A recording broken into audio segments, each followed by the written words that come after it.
Te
Alova Samoa wa ule ne yoka spitialo awal suia ngila wa ule kio eva mai ina se fudu lima iva kolu amo Radio Samoa bevela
ole matai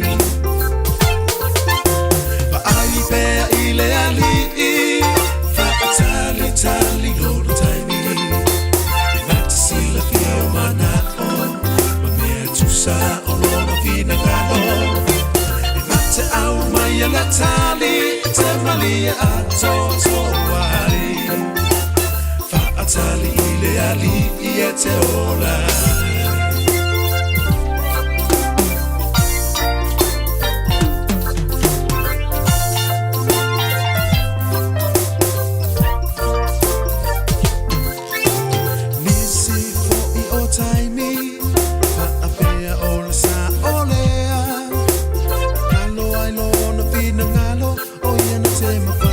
So osemea Vala au pea ile ali o ia nata tali mai Fa atali ile ali ia te olai Nisi fo I o taimi Fa apea ole sa olea Ngalo I lona pina ngalo o ia na te mawhaia so osemea Ile ali o ia nata tali mai Fa atali ile ali e te ola Fa ai pea ile ali Fa atali tali lona taimi E nata sila fio mana o Mea tusa o lona pina ngano Fa te au mai ala tali e te malia a toto Tali ile ali e te ola Fa ai pea ile ali Fa atali tali lona taimi Nata sila feo mana o Mea tusa o lona fina ngano Nata au maya la tali e te malia a toto ai Fa atali ile ali e te ola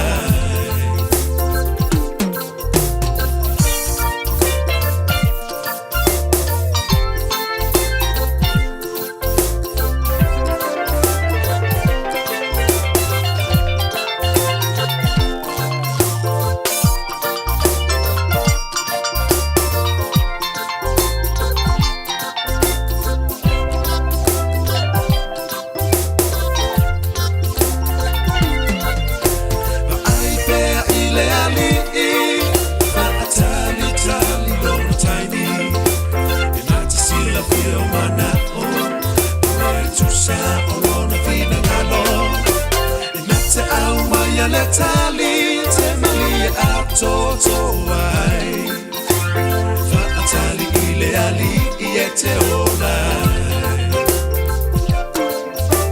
Fa atali ile ali e te ola Fa atali ile ali e te ola Fa atali ile ali e te ola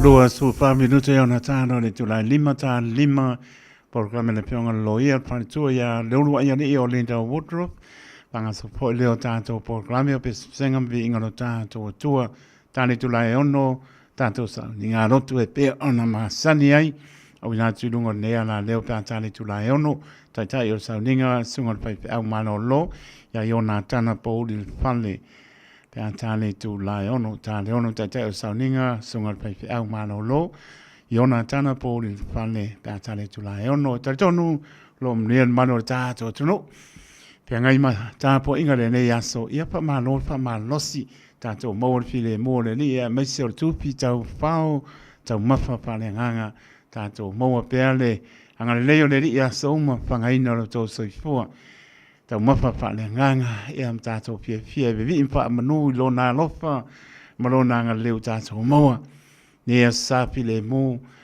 o le laupama ea tātou maua le te leo vai asa pa ia ngā tu leli langa malanga pa tupu e au lumna i lona pa manatu ina lona pa sa taroina iona ti ngā i lunga sa tauro tātou te so i fua maona i pa tāwina pea e vai tau tau sanga tātou te maua mai pua ngāo leli leile maliu ti ngāo keriso e leise pa manga longa ta ua i o tau pil ngalo mo tātou roto au ki au siano pātua tua ia pa tālo pātua pa i morungo tātou tunu pia lava o maputa mai au ki nani manu tūtua oi o tunu o mau tālo pa lava leo whingar benga tutopia lea tua ia ma lord fola ala i nei aso tai tonu anu mana le upo le ola le sulu i o tātou vai ma mlama i o tātou wana pa tālo pātu pa tālo pa i so se mau ngase i mauta malawa malu le turu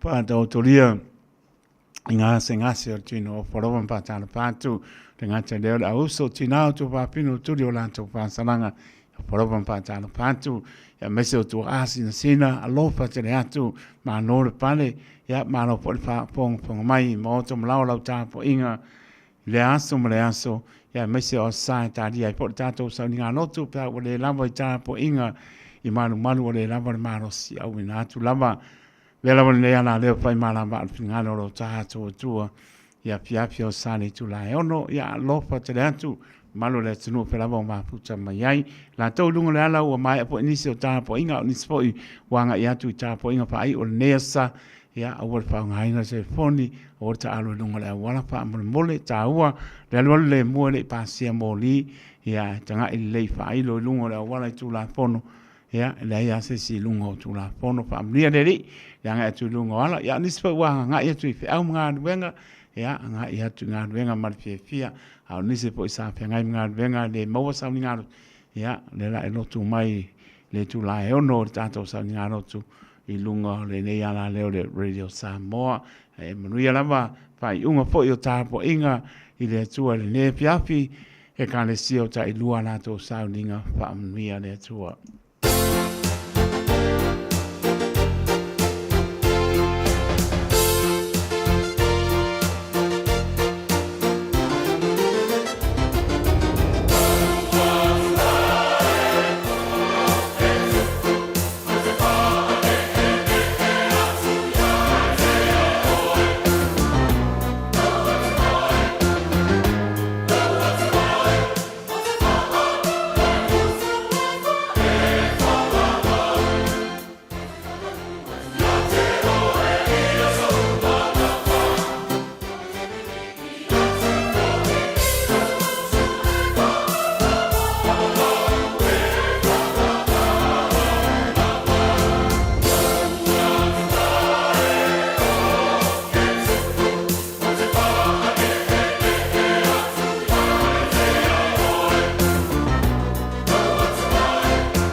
Se po mani o kanana po theological seminary mai kanana po America Samoa ina tutu ia ilunga taule taua mo Yesu lewa lua birute o te ele tula lima ile tautua le Radio Samoa su lima i vatoru a mo lewa taunu mai po i le sāne fionga loia patua ia leurua ia li o Linda Woodruff pero pa pongan maro tātou tunu por klame pa tai po i ele ne po te mani me se la uma Collins ma no foalo tau tuan manu le tunu me se la mo te le manu la po ia le manu le tunu na yo tātou ai nga mo le luma ina i manino turanga uma one ia se me pa la me le po i pe pangati ai po tātou ai manino lava le mato le vai tu long le anu anga i luma me se la mo le saini o pepa le vabe ona io ia le o mana mo lo fa anu pe sasi la ngona ia lo psili la mo lo ia ia na mai lo se pautuanga le lei matulanga fa pena ia be fa tau ba le ona fa ma fong fa leo pulenga le Radio Samoa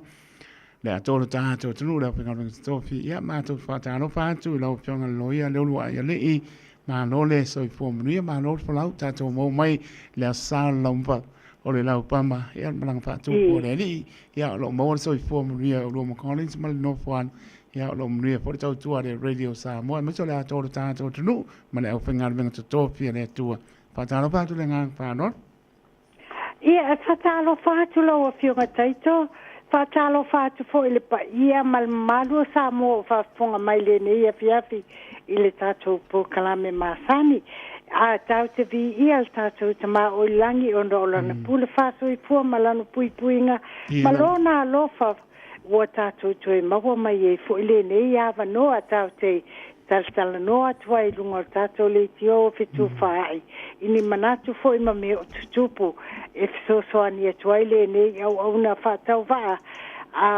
pe lava on tal no e tai le o mai ele fa pe o se fa tonunga al lo wa utanga ta fa tau va fa pe le fionga taito i ma por kalame ai ole nganga lava le so ani atu i me ie tupu ma va ia e so ani atu ta what why ni fa tuanga fo i me tau tula fono botam i wa amai ile ta le ni ile ninga wenga ole nei le sale nei o te fietal no ina toile fata waina ole tal no ina mta upu pole negotiation mediation folia ale I aveina ni mta upu tutono o fale fa masino ona tele mene tutupu ai ole o te lo fo ile fa le tono tele ona tangata wale te I wale ai ni ngal wenga ile nei vai tau ia ole whainga tala awa ole ave tutonu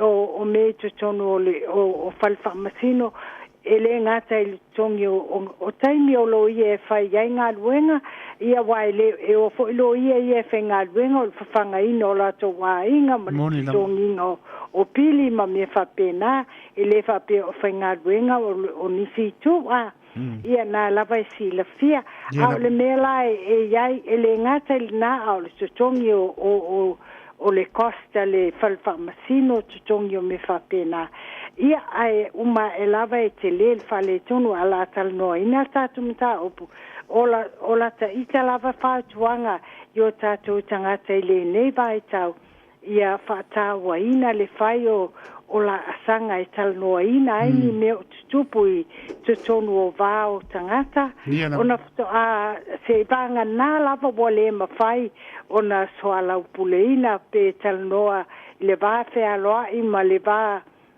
fitu fa I ma le soani o lesi va fa le tangata le ta te fautuaina lava yo tatu tangata ia mai iai me fa tula fono ele o mala mai ona ave le tutonu o na ole lo ia e fa o ngal tula fono ai ola poni mata upu tutonu o lotu poni mata upu I vao a inga vao matua ma whanau po vafo I o ngali ola ta ita lava fautuanga ma le faalo lava ia mua lava tau mawhai e te whautua tau mawhai I le tātou vāte aloi e so upu e tō I lo ta ita e tangata e so se fufo i le vafe aloa e tala noa ai ni mata upu. Ai awa le vave ona tupu lo se mata upu feo so iloia. Whapea ave nei mata upu le whale whamasino. Awa e tau mawhai fo i le loia. Ai o le tele o isi o tātou tangata e tu lou lava. E te inane lava e tele le tau mawhai loia. E le mawalo le mea lai mana awai. Mana tua e le o le loia. O le whamasino lai.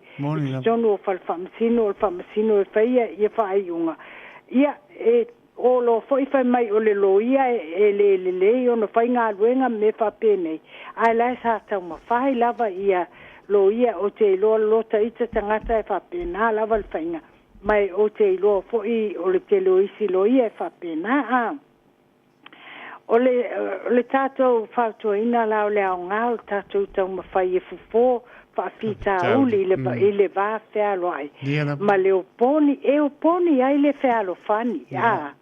Awa a fai o tonu o lotu e le aise au ngā e oa i ave tupe ma fai ia fitau wa inga tulou lava i lumo o whamasino ai e umana o talano atu isi mea fo i o popole ai i mea nei ave i whamasino wai ta te fiu fo i ta ita o le loia o tonu lima tausanga e talanoa ma wha tonu fo i mfasoa i whamasino e iei lava whamasino e le o whangaina ia pe tali tuali maina ia tala e tu watu e loia a wai e iei lava fo i o la toma natu ai mai se lava ia mea e tatau ona lato whangaina i mea tau anga nuu a tātou Samoa maisi atu nuu e le tutusa manga nuu whapalangi kauta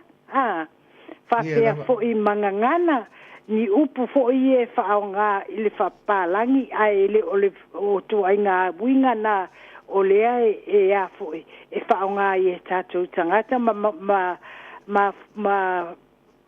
mawai ia le malama o tātou tangata i me tau tula pono e o e se senga lana o tiute lava o loia e iei po i lota i tangata o le tau mawhai lava e whaasao i le whamasino po ni whamasino fo i tai tolu i o tele o isi fo i o whamasinonga na ave le koro whapio o ni mea ftoa ave lava i luma o whamasino e toa lima i a whamasino e whaia ia ni whaaiunga ia o lota tiute lava o le afoi o lota whaalia o mea o te iloa i le ngā luenga i nito sanga i tele e le ni o atonu o mea ia e le o malamalama ai ia palangi e ona o le esenga o whaawinga ino upu ia ma le esenga o mea tau anga nuu kauta a le whapalangi matatou.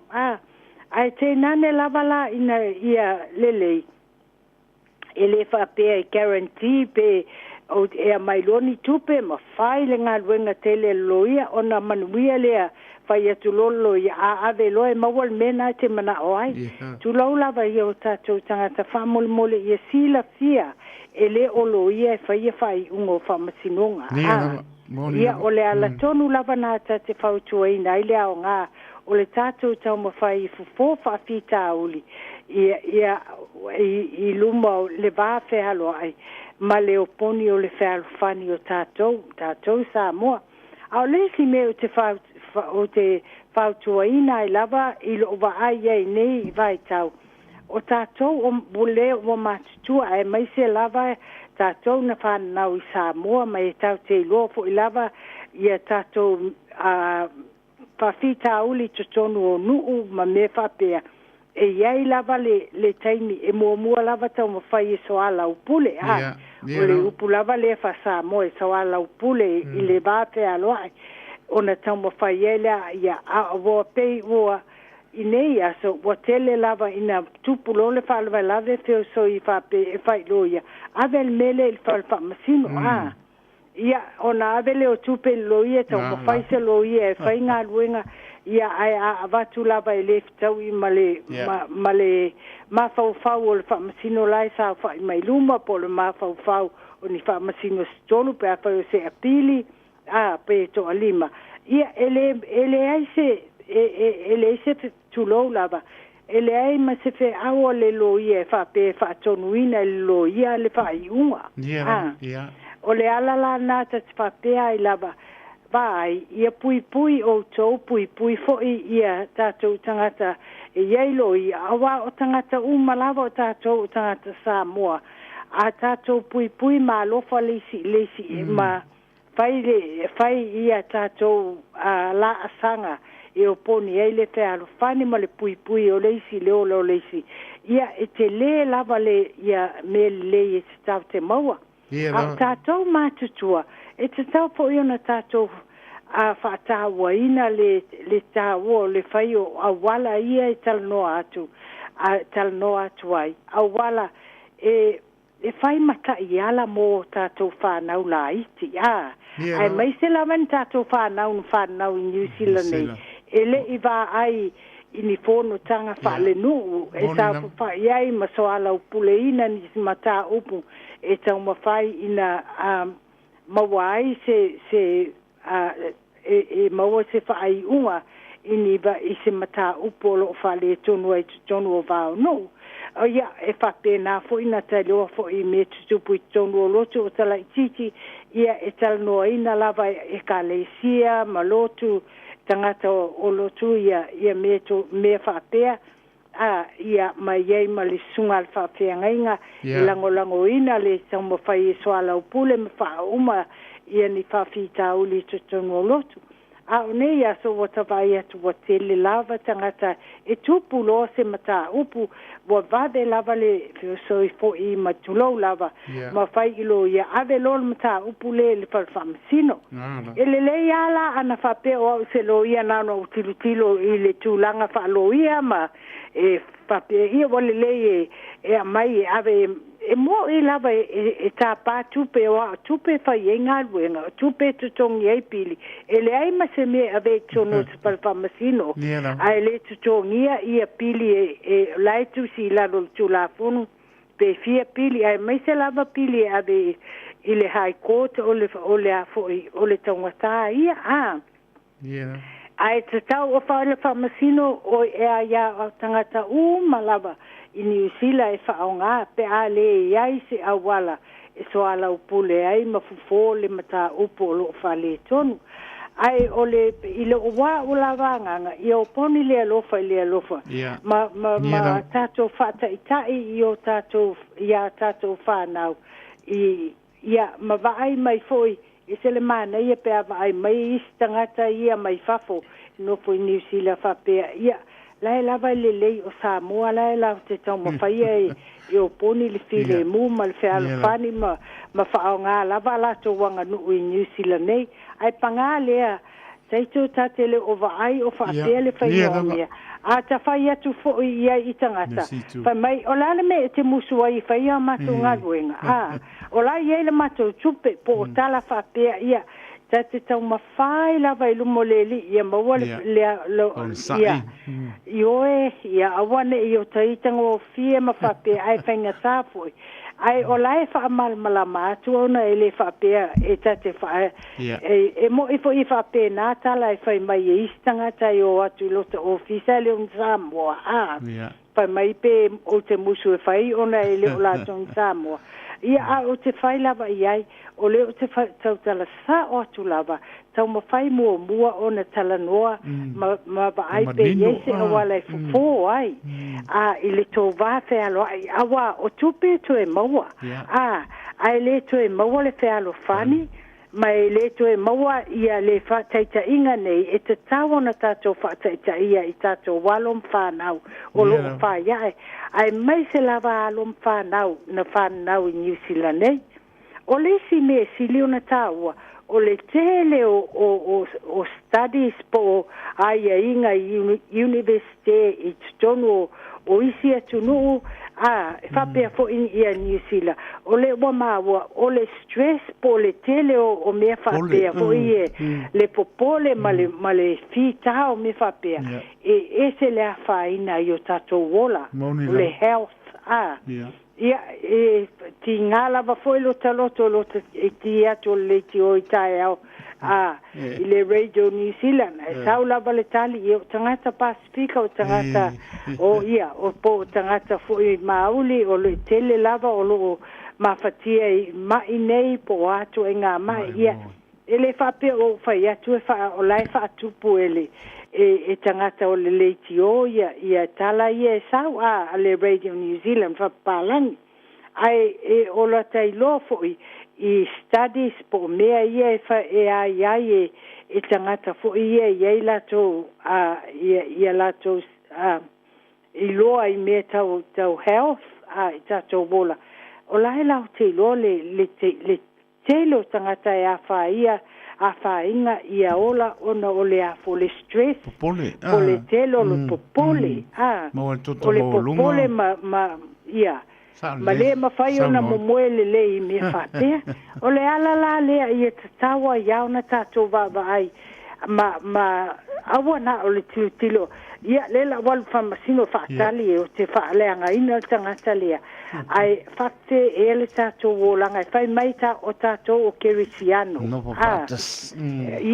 e tau te ulima fatasi ma pui e leisi ai o lava e o mai lava e mana o e ave me i fal famasino e tau ngata tutongi o le tangata ai le mai a faifo ia ele malo e faatonu mai i fal famasino e tutongi ele tangata le tangi tangata le aveina le complain po le tangi fal famasino e tupe le tangata e mo ala e yai o le me fapea o le fo yai le Court of Appeal ma le Supreme Court of New Zealand e abe yai me pe ale sa ona fai le High Court of New Zealand le sa ona fai ele afoi ele family le district court ai te tal noa tu lava o le oponi o le whalofani ma le fai fa le o me fa pene a wal tato pui o tato wola ia umi o tato ola a wa tato whanau ia malesi mea ia ave nei mea ele na ave o tamaiti le a onga ai fa o ngā tato teimi e fa matala ai i tato tamaiti ma fa ma ai a tato tamaiti a wala i tato wanga nu ma me ma waile e poni e po i la to le perfani o mai le bala a wole tua i tato matua ia ala si le fia ma malama na i tato fa na a waile o tusia i la lo nei me fa pene ele tusia i la lo tato me fa sa mo ni tusa mo e fa pe e o me malava e tupu ia mo lava so ala pule le ai o la lava sa fai o le tatou lava anganu e talanoa e a fo e fetu fai ile va fea loai ona mawale o se tonu a mai tonu o nuu ia me talanoa ina a pe a fai oni fale tonu no tonu o ala fanga fa pea ia fa pea fo ima matutonu o lotu ia ai le fapea na me tele fapea fo le community ia ai fapea fo i vau ainga vau o matua matamaiti o matutua ia mantua e matua lota so fa na fa ia la tu te tonua ia ese fo ila winga e mame mo mai ioi ia maua la vai tato matutua fo le afo le ono sai ma fa pale awa ma fiso soani ia tato fanau e fa ta ia nei me ele fa pe i fa pe ta mai ti tato no le sa mo ta te le yo fen muini ini fal famasino ai e te tau lava tato fai tato mata ia la tato fanau ia uma o tato wola ma i le nei la langi o mai le bala o le tua ai o tu ia tato whanau ia me le malama anga i mea na tato wola mai ai mai se lava le pata wo ino le soala o pule ino mata upu i le va fea loa ma ia tala noa tamaiti ia uma e mana ia e se le mana ia se mea ai uma e wa maua se pufo ia tu lunga pusi leisi ma somi ma pape ia manuia le afiaki ia tatu toe te loai a e ole mele ole saba valiese o atu ia vala au leisi le leo tele ma vala au leisi ia o mai I feta wa I fapea ia a faila e fai e famasino palangi po ni famasino po I maisia tunu au le tele lava o mele hai koto o famasino palangi ia o le mea la e o iai e talo fai e tati sau lava malota manata fapea ia o le watolo pole le se fai unga ia a le tati popole ata I te loia awa le o te tate lo foi o le tangata le na tatu wai o la foi e popole ia o le e a afia ai o tato wol ia tato wola tato ola le health pena o ta ua ia o le au ngale na e tate talnua tuai e o le tele lava o loia e te la tu lo fa pe o lei e fai e abelo il falfamsino ai o telefo I lava o tatu tangata leo mai ia te fai lava iai o e toe no pe pole a tusi lalo awa a tusi lalo ia o manino ai loa na te whapea lea o luto mawhauwhau e pe ia o a ule na se ele I whao tele I whatawa ina le mea lea I silia o na soala upule na ta upule I tua o na ave ele I tutonu ia o leisi mea tutonu o lotu ia mana tua e la taulai uina le pule e whainga tātele a ave mta upu I le afu I whalwhamasino e tutongi tupe ia a o tupe na ala na ave tutonu e tatu tangata I me tau lotu ia whai ele ngā luenga le tua ele ia ave ina o whape ave whai ai ia ni whalwhamasino me whapea ia ola ta whau tuanga na ona olota I loa o me nei tupu ia aele I umale tamata upu o le afiafia na po sa fai ai se whaatasinga mana ia lava I le mato hall I le lotu teiti I Remuera o le mana ia o le ai te wo dili mai o tele I saumi pa mole o te alatu te fai le welcome speech I tangata malo ule o tele I malama lava po o I umai o mai na fai mai lava o le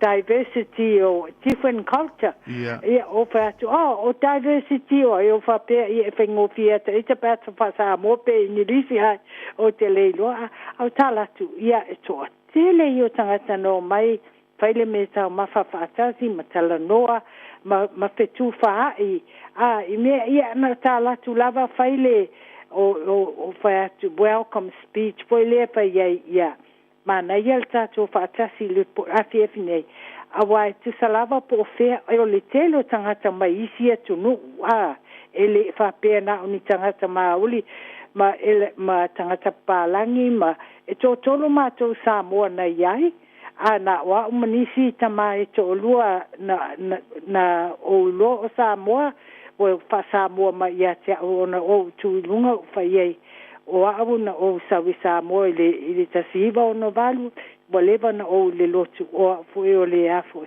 o le alda o le lotu o le te welcome mina la to le mana yo le mai a le upuna o fai ese le mana yo le mai fatasi e awale alofa it's love peace harmony and supporting each other working cooperatively for fair love and affirm the diversity ese o me tau te o mai ai po fe lava tau te o mai ai o tato malava o tangata o la tau te vi ia le na whaia I tato and we're all part of humanity ia na malava o whaiwhaftai mai na tangata ele se wha umina ai o le manai o le talanoanga o le mata upu pe e wa wha asoa fo ele ta ua o le afu ngā lulu e whaatasi po o whea lava e o mai ei tangata uma o tangata na o mai I le lotu o tangata lotu matel tono I le manuia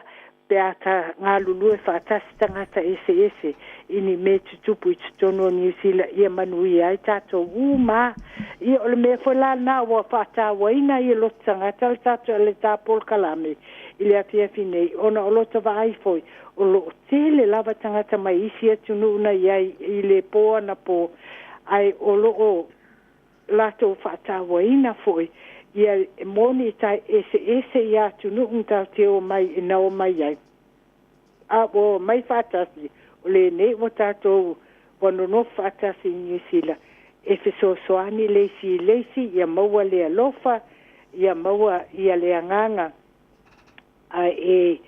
ia maua le anganga ngā lulue whatasi ia maua ai ia lelelei lau tele o le ala le nana o mai ai mawala au leo mai i le lotu i le hola le lotu e tal noa ina ai mata upu whapea o le manai ia awa e whaali fo i lava manatu tatu whalongo atu i anga nu o isi tangata e whai a singa e singa maltatu whasamoa ai a saulava i le fatu o le mata upu tal noa ina o le ngā lulua e whaatasi pe a tatu tal tonu i le upu lav o le alofa a lofa leisi e ese le tele po le ale to po tangata o isi lotu po le ala tu tatonunga ai tal tonu lava a lofa maso soani leisi tangata ola e matua i tele le manuia lau tele o tato societe o tangata uma New Zealand ia o le au ngā fulana ele na tato sa mo fi tal no ina tuai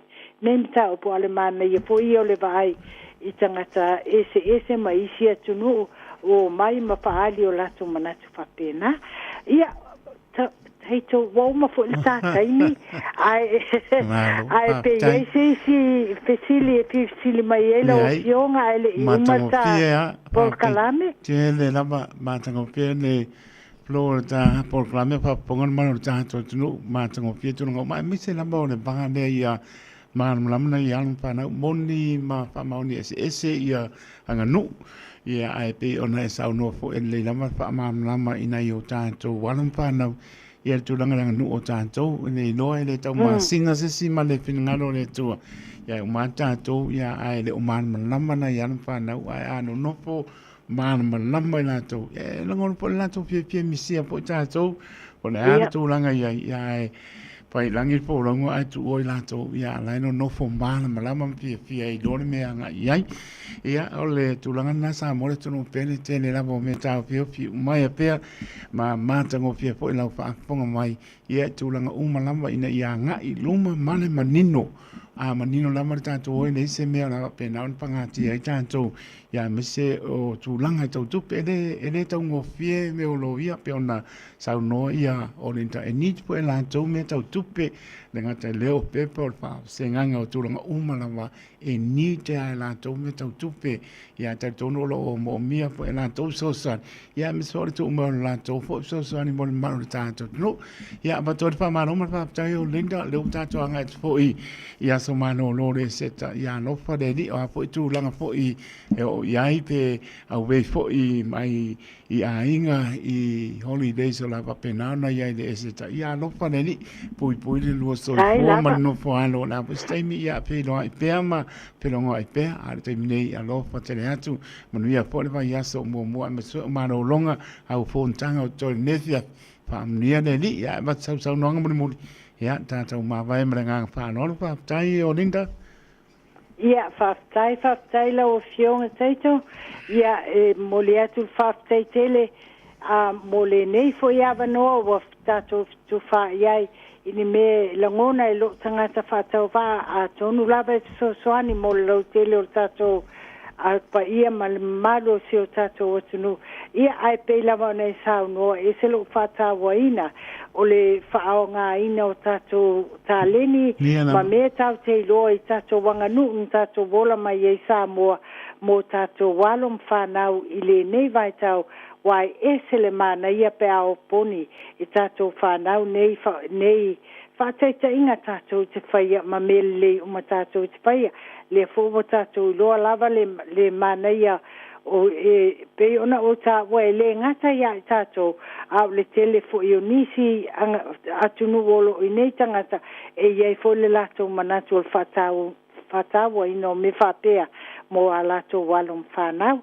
A o le taimi nei tātou talo pe le li e so ani mai ia maua le pui no tātou wola le taimi nei mai se lava le seta le aso maliu ia ta ina i tātou mo poni o tātou wola le totu pa ia o tātou tama o langi ia tātou tu e mawai foi se peilo inga i luma ia pea i le pea foi mai foi o lo fai malanga atu i le tunu i papo i whanau ai o le isi mata upu ni mata upu lava o fia talnoa ina ia fisota i mai lava i fisoso ane atu pea tai loa pea tai loa foi le tāleni e tatau ona whaonga ina e fisoso ane atua i tātou tangata au le taiminei ia alofa le tua pui foi lawa fianga taito ia male a inga whapea fo i tātou le tio ia whapea le au whafonga mo whafonga mai le ne ia fiapi ia ia le tua i le alofa ia tātou oponi pea ia lana pule fasoi forma lana soani ia tātou matatalo leisi ia tātou maua le anganga te alofani ma le te tausi ai ia o le tala le al nei au na ia manuia lava le ista ia manuia foi lo fionga mal nei vai aso ia pasoi fuaina taito lova tale atu lava lo soani o vati a Collins mal no falo manuia le fiapi pasoi fuaia ia manuia lava le fiapi ia pasoi fuaia soi fuaia Pionga loia fa tu ia leulu ia le o Linda Woodruff e lelo tala no ia i le numera sawi maska ko pengi sasa tani o le olu tasi fitu ono lua tolu o le olu tasi fitu ono lua tolu me ko lokfa me alofa olu tasi fitu ono lua tolu numera na le pionga loia ya le olu ayori o Linda Woodruff ia male sunga ya Collins male no foalo ia moli lo to soi fosa mole tonu pele ia me soi fom ni loia tal tonu lo malo lo ni vayaso se lua away fo ni loia ia la pa lo pe malo ta to tonu te me to fo i mai ai ia laua ma talan tanoa ia pa mai se ma no longa le lo vayaso le seta ia mlanga to i ma so la u ainga Australia to fo i me stai me luma ia pa tai sa mo le fa fong mai ia ta tonu tato te mo me le ma la mai fo na yo tato ainga wa tele lava o fo fanga tangata e vave tele mo le tali ioe ia e o fo se ni o pe panga sawa le lo ia tu mai pepa sai mai i ai mala tua ia tanga i le po a pai po i yo halo ia mai se o le man la mata to le pa per tania ai pa per la pa lo pesa se e na to e sai li do se si vole te lo no la lum to e tanga i le pepa na wa ba to sai po o ke mal tu sai mal pa mo ia pa la vele of to au sai dina to e fa fo i pe ia le loia se ko yes kin e le lama e umra sa umta e la ngona lo fia ai pa pe ta to je o le mautino ia po ngati ta to loma ia le lama manino me uma lama ia mtolang po le ba ma to ma ia halum pa na ia pa pe na lama ia ta to fia le ma vivi in pa tai le tua ia ma no pa ten ma le tunu la pa ino te me to fo me proclame pe atali mai le fianga loia te mi tu le mai le to lo su fa mi rute o na ta le tu la e ono ta di tu la e ono o le tato sauninga lotu pe ma saniai pe la ban le ana le fai ma ala va fingano lo tato tu le tu la e ono ta yo sauninga sunga fai au mano lo sunga ya yona tana po le fale pe atali tu la e ono e fa tal pati la to mano la va in male ai ngolo fa pena ona ma puta mai lunga apia fo linga ya Davy etwale pena fo ia sasa tanielu ia o toa ba o sea male ainga pena fo ia fa fo wina tanielu ia lo ma puta mai male ainga i papto e toe fa fo wina tanielu ia mnis fo i wale ma watu ia e swafa ia alofa tele atu lunga le apia polinga ia malunga le YouTube channel ia o tunu e maru le tunu ia alofa atu pa pe au kinani la tau lunga le wala o le whaungaina telefoni ta wale le mole pasia moli tanga e le whairo lunga le wala le se si lunga tu la pono ma le nganga whanona e malo pa ma losi ta po inga e le nei aso ia me se foi o le au whangaru venga tuto file fora ino le tala le nei a wani a nganga mo ia malona malo lofa tele atu pa malo pa malo si niso e kanesia pa mai a foi i le afiafi a lato sauninga ia pa malo losi tasi ale aso tu pa tasi o to pingano mo tato loto ia mtato vi pa tai le tua o le ngano ia o le tau o le nei vai a sau tato savalia le laupama vai a sa pa ia wa nga ia tu le ni malang pa tupu lumana i ona popo nga ia pa sa tau roina ia o le sa ilia i tātou na lei loa.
taina le ali'i Peteru foi ua whaafiti Ua alalanga o tangata Ina ia tatala parapa A o Yesu tu atu ia whasala Aua ua whaapelava O na lofa mai o le tua I le lalolangi Ua ia awina mai lo nalo E toa tasi Ina ia le whano se tasi E whaatua a ia maua ia le ola E whaababau Yesu na maliu moa Pe mama e ia oe Ona tinga lo wha moe moe Olona whasa taroina Lona tatawa wha malingina Molo wola Molo a inga ia manuia Aua ua whaapelava O na lofa mai o le atua I le lalolangi Ua ia awina mai lo nalo E toa tasi Ina ia le whano se tasi E whaatuatua A ia maua ia le ola E whaababau Yesu na maliu moa Aua ua whaapelava O na lofa mai o le atua I le lalolangi Ua ia awina mai lo nalo E toa tasi Ina ia le whano se tasi E whaatuatua A ia maua ia le ola E whaababau Yesu na maliu moa Yesu na maliu moa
lo tātou ma sanga se pokmari le kane sia wesiliana mea tisi mai o tāu. Nei vaenga fo o le fiapio la sasu tolu a perira lo o lo lima tolu minute o na tāne o le turai ono tāne ono tātou sauninga notu tātai o sauninga sunga le pai pe au mano loi o nā tāna pōri le whane pe antane tulai ono toi whatalofa le pe i maurunga o tātou tunu nei vaenga le fiapio la sāna sāna laupama malanga pātupu o lo tātou ri lumna i ona pōpō ngāpa sa tau roina len sa ilia i tātou na lei loa. Tā ue o tau pinangano mo tātou loto, le nei vai a sāpa ia o sāwania, tātou sā bali pātasi, mar whānau nau, tātou e bii whaaptai le tua, e alai lo nāru pele anga i ona pōpō ngā. Ai toi pata lofa tuale pe mo lungo tātou tro ia tro mao pe po au kilani manu tu tua oi tā lofa lama ma lofa ma losi tā po inga a tore tro ia pe tele i lama sauninga o pala moe ko ai la wala ia tātou lotu le la saunia tiai i le tu la e ono pe lama ne ala leo pai mala va ngano lo tātou tua le tu la ono na yo tātou tu asin sino le lama i manu malu tā po ule ato toa marosi tani tu lai ono tato sauninga patarwatu ya toa ma osea runga apia polinga pena po ya sasa tani elu manora ma pa tai pa powina tani elu malali ainga mai pa to toe pa pena po ya sina lei burton ya manora ma pa to mai ya no pa po ya media pa mona mano ma via sa panti ta tonu ya sa fale po im ta po de ya so pa ta media pa mona no patu ma la mo bolen tonne ya se i tātou sa lea tu ya tonu mai tātou pa fiau ya on tātou anga tu le tātou sa ngana tu le tu la e ono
Maria le PIPC mai tamaki ina ua tu lai mari tanto taimi le ua tātou nu lama le tu la e ono ia usi mai alau whaponga sa moa e le tātou tāpo inga.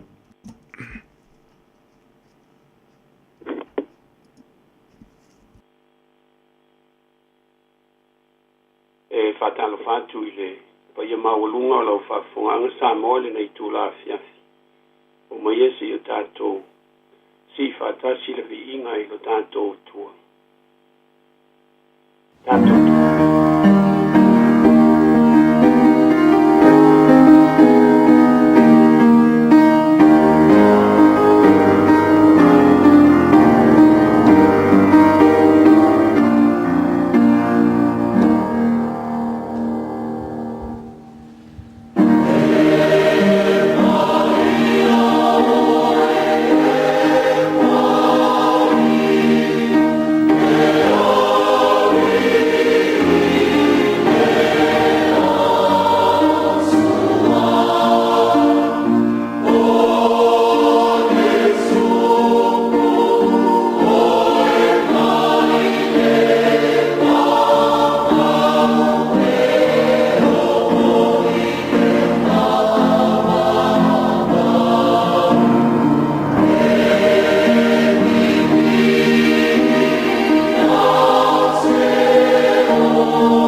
Amen.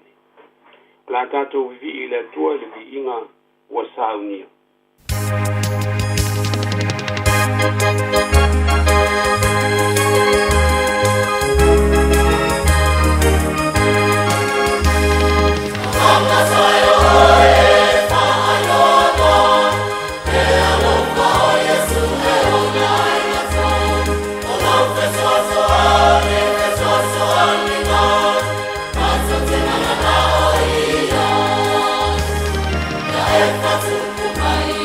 Lots of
faitawina o afioga paia alu tatou ali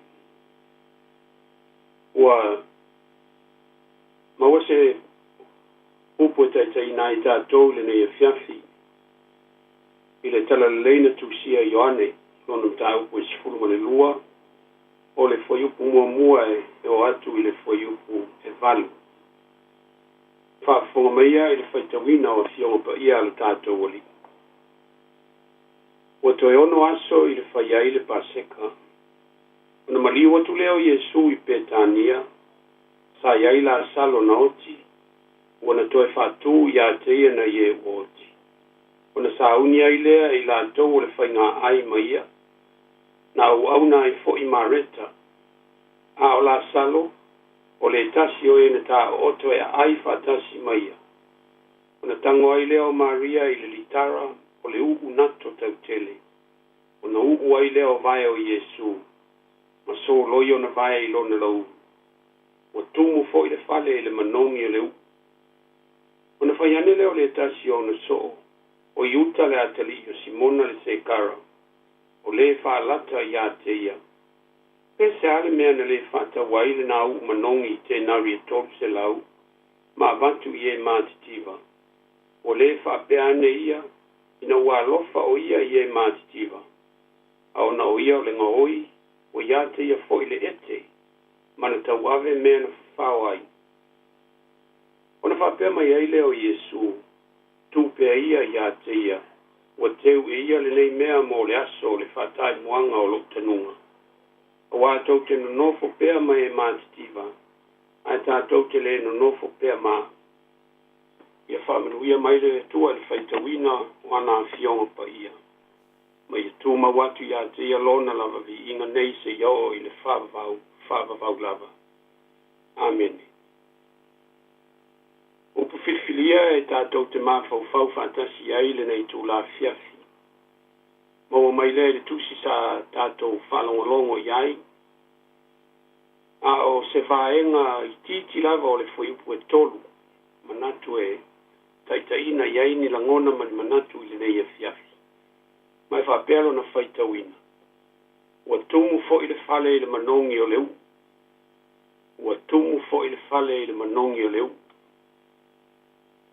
o se manatu e fa'autū i ai ni lagona i lenei afiafi o le nanamu o le alofa o le atua o le nanamu o le alofa o le atua the fragrance of God's love e tusa ma le tala Ioane le sa tatou faitauina nei e toe ono aso na o lea i le paseka e masani ono o ai tangata iutai e Jerusalema mo le tausaminga o areto e le fa'afeteina fa'ataua tele tangata iutai e le nei tausaminga ona e fa'amanatu mai ai pea ia i latou le alofa ua atoatoa o lo latou atua o le alofa e lē fa'atuā o ia e ai fo le manatu o nisi o le taimi le Jerusalema o le taimi fa'anoanoa o le taimi e fa'atusa o se maliu o le saunoaga a Iesu lea na faia a o lei o ina maliu o isa fasiotia ai le au profeta le atua sa o atu e tāla'i a o isa fa'atama i ai ae o le fa'ataua fo'i e tagata iutaia ua e fa'amanatu mai ai iā i latou le fa'asauina mai o i latou ma i o latou tua'a i le mala lena i aikupito lena fasiotia ai tagata o aikupito o ae fa'asauina tagata iutaia po o tagata o sa e peru ina ua aluloa le agelu o le oti o the angel of death lea sa fa'ataunu'ina ai lenei fasitele e fa'aegoina o le Passover ae le vaenga lea o le evangelia a Ioane sa tatou faitauina o le vaenga o lo'o fia fa'atauaina o le alofa fa'asafua o le atua o le alofa fa'asafua o le atua the sharing love of God mai tolu la vaenga e fia fa'asoa atu ai muamua o le alofa fa'aauauna lona lua o le alofa fa'atino ma le lona tolu o le alofa fa'afoliga so love through service, love through action, and love through pretense. O le alofa fa'auauna e whaalia i lo lātou anganga whaasoa. O le anganga tali mālo, the hospitality. Le peo ni whai mai. Le sa tā pena ina mea tāu mawha. Le upu e leni le nai wha o ngā ina. Wha o inga ina. Le nai wha toro na wha o ngā ina Ioane. Wha lua na wha o ngā ina e winga o se mea ai. So se teimio le aso, le wha pitoa le mea ai o le tae ao a uli po le afiafi. Ai wha pitoa le upu e leni le au mai ai. O le mea ai o le afiafi, o le tina. Ato ai ma le tausa minga muli muli a Yesu ma ona so. Le fo i whao ngā ina i le upu lea. Ata pena le mea ai e tali ai le sua, po se mea ai se i tali ai le fia tau mafa. A o se vainu, e wha malia ai le ngā lala. E whawhanga ma wha inu ina ia maua ai le malosi. Ma wha malia ina ai le mana o le tino, i se mea ai ma se vai. O mea ia ta ua le ola le tangata wa e maua ai le malosi o le tino. Ile marona tolu. E ele upu e leni na ia e diakone. E whawinga o le au ona, o le serve. Ale na e whaalia ma ia mareta le na e lufi lufi. Ma tu whaatu mea tau mafa ma vai. Pailonga o le ola au ona atu. Lea e sa waile upu ti akono. O lona winga, o le ngalue. O le winga leo le upu lea lo au mai. Le upu e leni. O lona lua, o le alofa whaatino. Le au mai e Ioane le tala i le suau, i le nato o tau tele. Suau le o le nato e tau ngata. Mai whaapere tala, e le maua i Yerusalema. Ai au mai fafo, e whaatau mai intia le suau lea. E le tau ngofie. Masalo le isi mea le tau ngata ai ona e au mai a mai fafo. E tau whaamatala mai le nei suau, e tau o le nato tau tele. No winga e te lelo na tau, o le whaamatala ina o le tau o le nei suau, petusa ma le tau se lau te nari. E whaatusa o le totongi leo se tangata whai ngā ruenga, i le tau sanga atoa. E le ngata lai le na, a o le au mai e Ioane, e le imanu manu ia i Maria. Aina ia rilingi ina ia ao Yesu, ma tatala lo na lauru. E whao ngai so loia se aile suau. A le tala mata i o marareko. E leo au mai ele ngō Maria, ma ele i lilingi ina fo ia ao po vai o Yesu. A o lo nao na lilingi i fo i lo nao. O le whailonga o le ofo i natu atoa. O le ngata ia te ia, a o mea uma o ia te ia. Leo o ofo ina e Maria. Mana toa fo i le foa i al fina mativa. O le paula valeo le tupe sa ia te ia o eis tu ina atu uma. I le mea o lo tu ina ia i taulanga a tangata. Ai whai mai a Yesu. E sili atu le foa i le nei fine. Na i lo tangata ma ua i na foa. O le lon tolu. O le alofa fa fōlinga. Pretense. E fōlinga mai e alofa. E tele i upuma fa matalanga. Ai le ngā o ioi. Tele ina iai tangata fa peju tonu a tātou i kalesia. O le mamafa o saunuanga. Ai mama sania e leise me whaatino ai. E wha moe moe e whai e leisi. Ai whai mea fe vava ai ai foi. E le whai ai na ia le lei ai se mea. Ai whai na ia maua ai so na vi inga. E manao ia maua mai o na vi inga isi tangata. E fua fuala na ngalue e leisi. E maua ai foi tātou i le winga le nā. Maua e tele tu tonu a tātou a lotu. Le tala le nā ia iuta le sekara. E le imanantu o lo nā li i le nā o lo wha o ngā ina i ali suau nato tau tele. Ai sili lava i lo na mafau le tau ngata o le suau. Tele tupe e tau na maua. A o leo mau le suau. O wa tatai. Tatai e Maria. O lea o ngā. Tele tangata e whatau o le tupe. Whatau o lo na hainga. Awa o ngā Yesu. E matua fe te na i malangona ia. A tō ma tele tonunga whale tangata so i fua. Mana tua fo i sau na ngā Yesu. Ina o fe musu wa ile motu o tangata. Pele o le atali i ele o Yosefa le kamuta. Pele o le tama ele na Maria. E tala Yesu ele aiso tama. Ele aiso tina. Na o le lava na te whaia le fina ngalo o lo tama o ile lana. Te o lava ia nā o ngai winga I tangata. Ina ia muri atu ia te ia. Mai ia fitalai ngā Yesu. Ia tuu mea uma. Ai hamolo sa tauru. Mai muri mai ia tau. Mai leisi tangata si Yesu. Lo ia le whala we lawe si o mātou wainga. Ao leisi se o nai o mātua ma si au whanau. Ma lo wainga. O le hale tali a Yesu. Tuu mea uma. Tuu lau tamā, tuu lau tina, tuu lau whanau. Wau mea tō tino la fumanu. Mea uma I te manu iai. Le winga le nao le fitalai ngā Yesu. Ham oro sātau. Tu mea o lo tātou o tuini nau iai. Mea o lo e whātau a ina I lo o langa. E leo wha mea Yesu e tuuru. Lo ta mama lo tina. Physically. Le ai. Tu mea whātau a ia tau. E wau mea e tau a ia tātou. O tātou wa inga ma mātua ma whanau. E wa mai e Yesu le whaha o onga.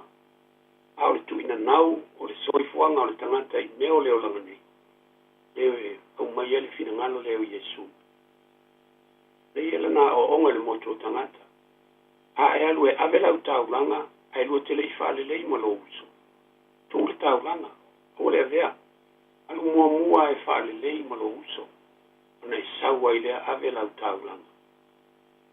Mele tele aina.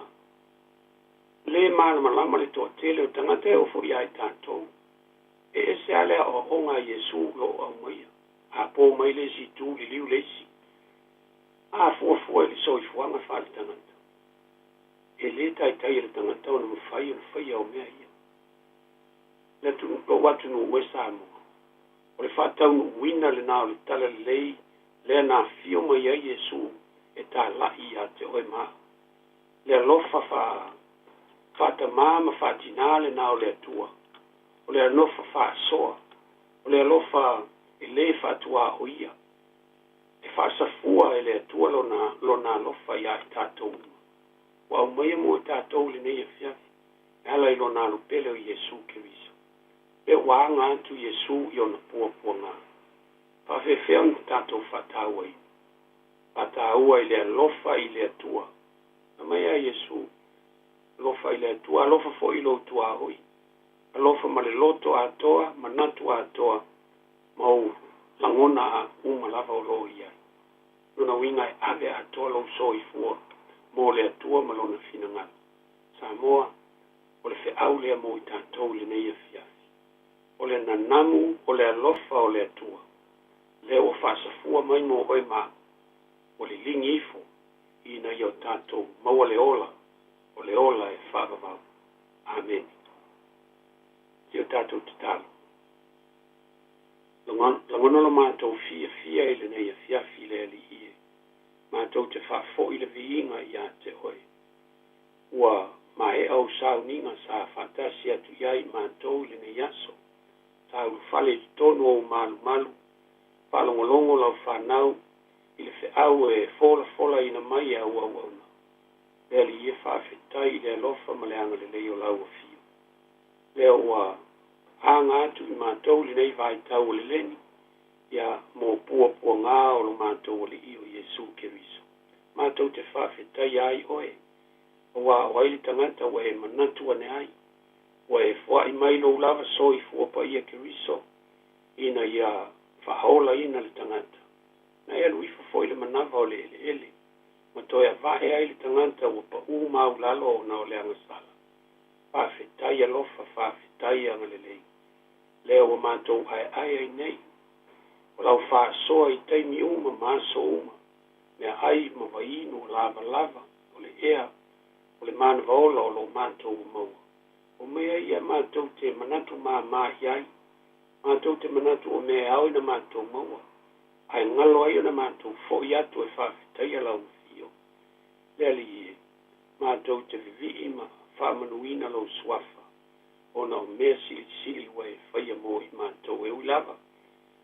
Mātou te talitonu o lo iai nisi o lau au whai ngā ruenga I le ngata I, ie o lo tala ina lo fina ngalo, a to tonu o e kale sia te tasi, nisi o lo whata o tolia o na mai o le tino.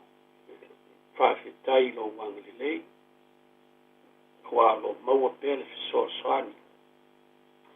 li mtamai tai fo mai ta pena ina to fitinga ma vai la au o lo awala mai ai lo mana ona vi ia leo oilo mantu tama ya ne ia fiafi le fa fo anga lo tunu mantu te teritonu le ali ie o e lava e te fa so mai o e te fa mala mala mai na i loto manganga o i mantu uma winga lo loto au fionga e mantu te talo le ali e au fa manuianga i lo tunu o Samoa pai ngā malo i Samoa mantu falongolongo pea ma le whano noa e nisi o mea o loo tutupu ai tonu al whai ngā malo. O nā o e lava e mawhai ana whaasa o ina mea uma. O e foi e te toe e soa soani mo i lanto o lo taita ia malo. Lo whangia whai ngā malo i le nei e tunu o mantou na nofo ai. Ia maua e ona tai tai uma i Samoa ma New Zealand nei ma tunu i whafo. E la ngona alofa i ona tai tai. Whai unga e whai ai na ia manuia ai tangata lau tele. Ka mātou te talo, lau tala le lei, i le o atu i tu e whaale nei lalalangi. O e lava e whataua ina mea uma, ina ia whalili wina loto ma nganga o i lato uma, e whalongolongo i le suafa o Yesu. Ia maua e lato le nganga, e lato te liliu ina e o lato o langa. Ina ia talitonu, o e lava kiriso, o le atua so i fua. Ia o mātou wala au na ia e whesoa soani i lau whai ngā luenga ngā lue. Ia wha oa ina i lantou i le oa o le ngā luenga. E tā lai atua i pēlo suafa ma whalili wina aia nganga i le nei lalala. Alo whangia i lantou o mo mia lo whesoa soani. Palongolongo i mātou, tala mai TV, manu mamau, ia le a whaina o le tō tele o tangata. Tau o mwhe vai a inga. O le pule ma le malosi e nisi o pulea malo. Nai tina ma whanau o lo sawa ina i tonu o a inga. Ele ngata i lea. I la tau o lo fata o tolia i ngase ngase o le tino po le maa fau. Ia pai atu lau wha malo longa pai atu. Lo file mu ia i la tau. O mo mia le feso so anisili le nei aso. La tau o lo maua le loi mata malingi ma le whano noa, ona le malanga le maliu ma le oti. Lea li e. Te i pai atu lo wanganga wha mawhana whana ia i lato. Wha maise lo wanganga i o lato loto mawhatia. Ia mawhai ona maua pēr i lato, i tō a while mū. E maise o taimi o lo whea ngai i lato, ma ti ngālama, ona o le maliu ma le oti. Ala mātou te talo le whafonga anga alo nuu le nei, alo atu nuu le nei a whia. Ia whesoa soani lau a whio. Ia whamatala loto, ina ia mwhaiona mālamala mātili mātou i lo whina ngalo. Eo whai ngā luenga i le tio, ia whataua ina polo kalame. Ia o atu la lato ngā luenga i te tonu o lawa ma maota i le whalongolongo au tangata. Maua ai se whawhia fia ina, maua ai se whetota inga manisi. Ia maua ai pēr e fia ma ia te hoi. O mātou te talo ia le ali ie. O mātou ole ma wala au, ona o i mātou lava o se whanau o le fotu o le anga māsa sei. Mea ma lava o mātou whai e taritonu wanga sala ma se se ai mātou. Ele ie, wha mā ngalo mai ai mātou. E ala i le toto tau o e ke risolo mātou o li, malo mātou whaola. Amen. O le antatou i vi i le tua i le vi inga o saunia.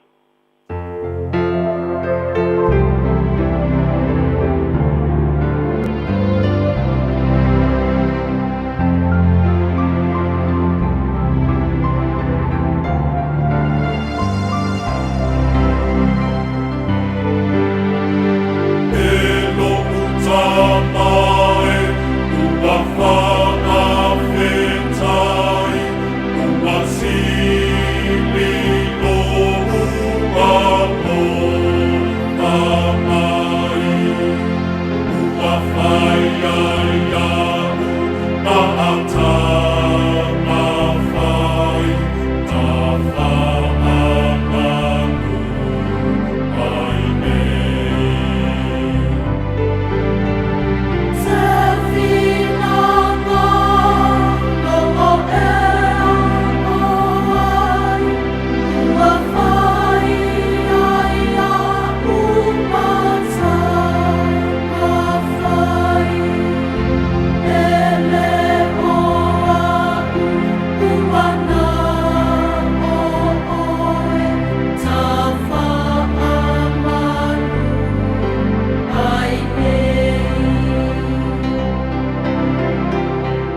It's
O maia tamano si po mani le kane si pa po tonga ke Channel America Samoa mai worry pa mai tu ai le tanto sounding anotu le po e fiafi le tu lai ono a ai lava ne ala le fai mana ba an pin ngano ro tato tua ia mai se lava na tu asin sina le lava i soundinga malu ta po ai wole ato to le manosi ta dia lava i la to ne soundinga le tu lai ono ya me so o nga mo ni spo isa pe ngai mga penga ya o mo tai me pa pongai le upo le ola le sulu yo tato vai ma lama yo tato wana tai yo sauninga ne fiafi sunga pai pe au mano lo sunga ya yona tana po le fale nga lue pe la o mar parto ya o mala fa ngai no pero la so i fu ni so e ka le CRPIPC tai mi nei ya o mano lo fa tai Vel fata wa le o na fai ma fong pa le o po lenga le Radio Samoa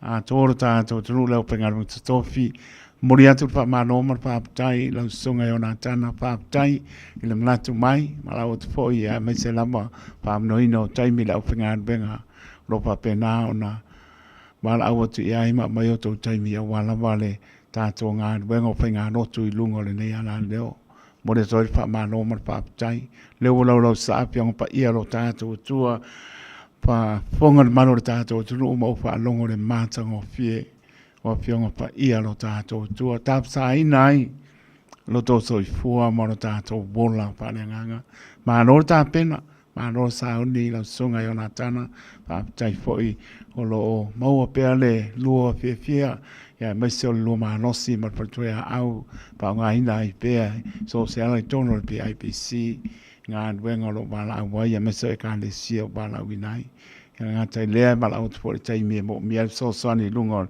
le ala le lo tani mai mo le to fa ma no mo pa tai yang le le ya mo pe le lo so i fo tro i so i fo mo le tino pa si so i fo pa nga ya wa laba le lo bala wina so se ala fola le tala le so ke riso maria po ita penanga ale se tau sa uli atu ai manaba yaso le utato sa madia vai sa pa ia vai tai me le leni o anga tu le li dan malanga pa tu pu le so lumana i ona popo nga no o sa tolo maliu to so fo manu ma lo ma tu mau le lofa na le tu ala ya tato pa mano pa tai maria po mano longa nei po la sunga yo na tana po pale male per to ya o mala ma no falo dia po ia a venga fa na ba ya so mo ya me se la ba sa ninga le seta fam dia le tua ta yo se pato pa o se le to po ma pa na fil ngalo mo ta so loto le ta ua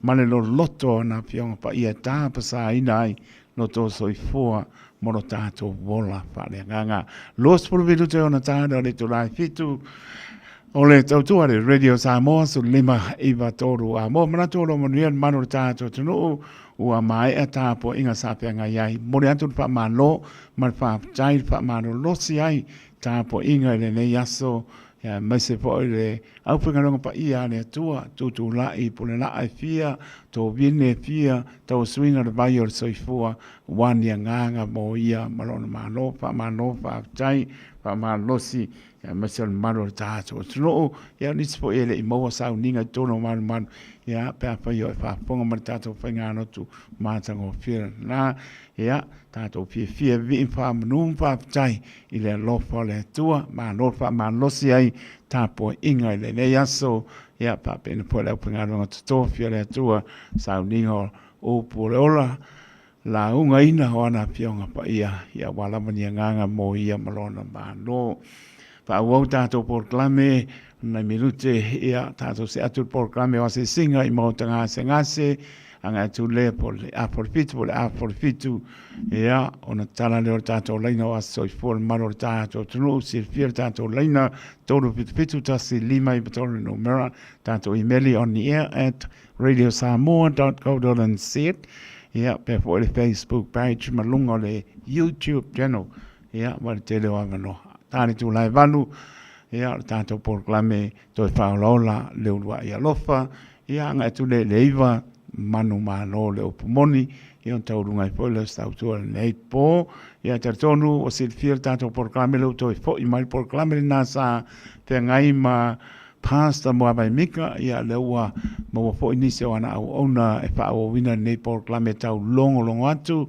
ia pe ona amatalia ile asan te nei a mater spulu uma da spulu ta dua va yaso ma winatu misi lana san nei ala sao momoa ia mai fo ile apa ole spulu ole tula spulu pe sai male pa mo ai muriel pa sa ngon maro ta to tunu pa darvatu ya sila lei poten mle ainga pa povina tan dielu mle ainga ma puta mai pe pap toi o pap toi ke de swing o pap toi sa tan dielu ma no la pap tai pe na po ia Amelia pa moana man la mua brintone ma no la pap tai mria sa pa tai tonu no fani ta toi manu e fia ia ta po i ma vi le li ala pa foi maru le tunu ia pa pe fo ia mase pe nika mala inga ia ma no la mase pe nika mala inga pe na po ia moni masina le ngata leo malai baenga nga olo pa tai ia te ma matua bane swa pa le pe pili ane mai ma na ia le sa ni nga no tu pa tai la pe pili ane ma pa tu ia sa masina ma no falo ia lo fa tu ma ni poi ile ne fiafi ia pena po ia Manuela Kenny ia ma no la pa tai sina leo ia se ona tu atina mai Allen Bay Wellington ia Rosalia ia mai la to o malama mai tato vi inga lea ia on tato se ato del tato programe o asi singa i mautanga ngase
le launga, le suafa mamalu le atua le tamama le alo ma le ngangpa ia. So you think you know Wix.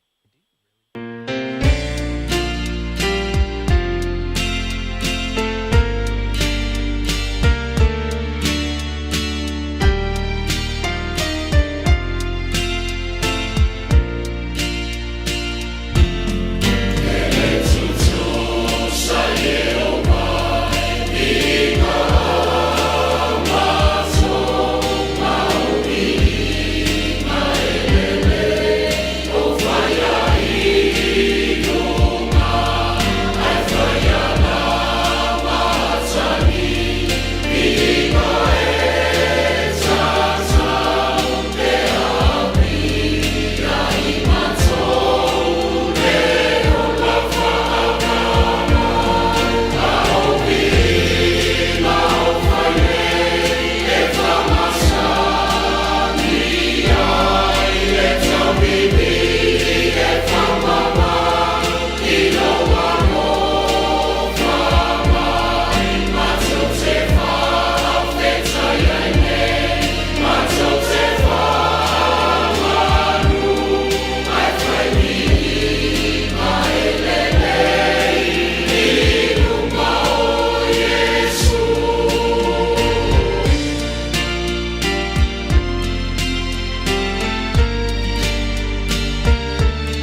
Taimi tora mai tonu minute o nā tāno le tulai fitu I le tautua le Radio Samoa su lima eva toro a mo le fiapio le sa su toro a perila lua o lua lima tonu o le fiapio le sa laupama malang pa tupo lo tātou di whaola.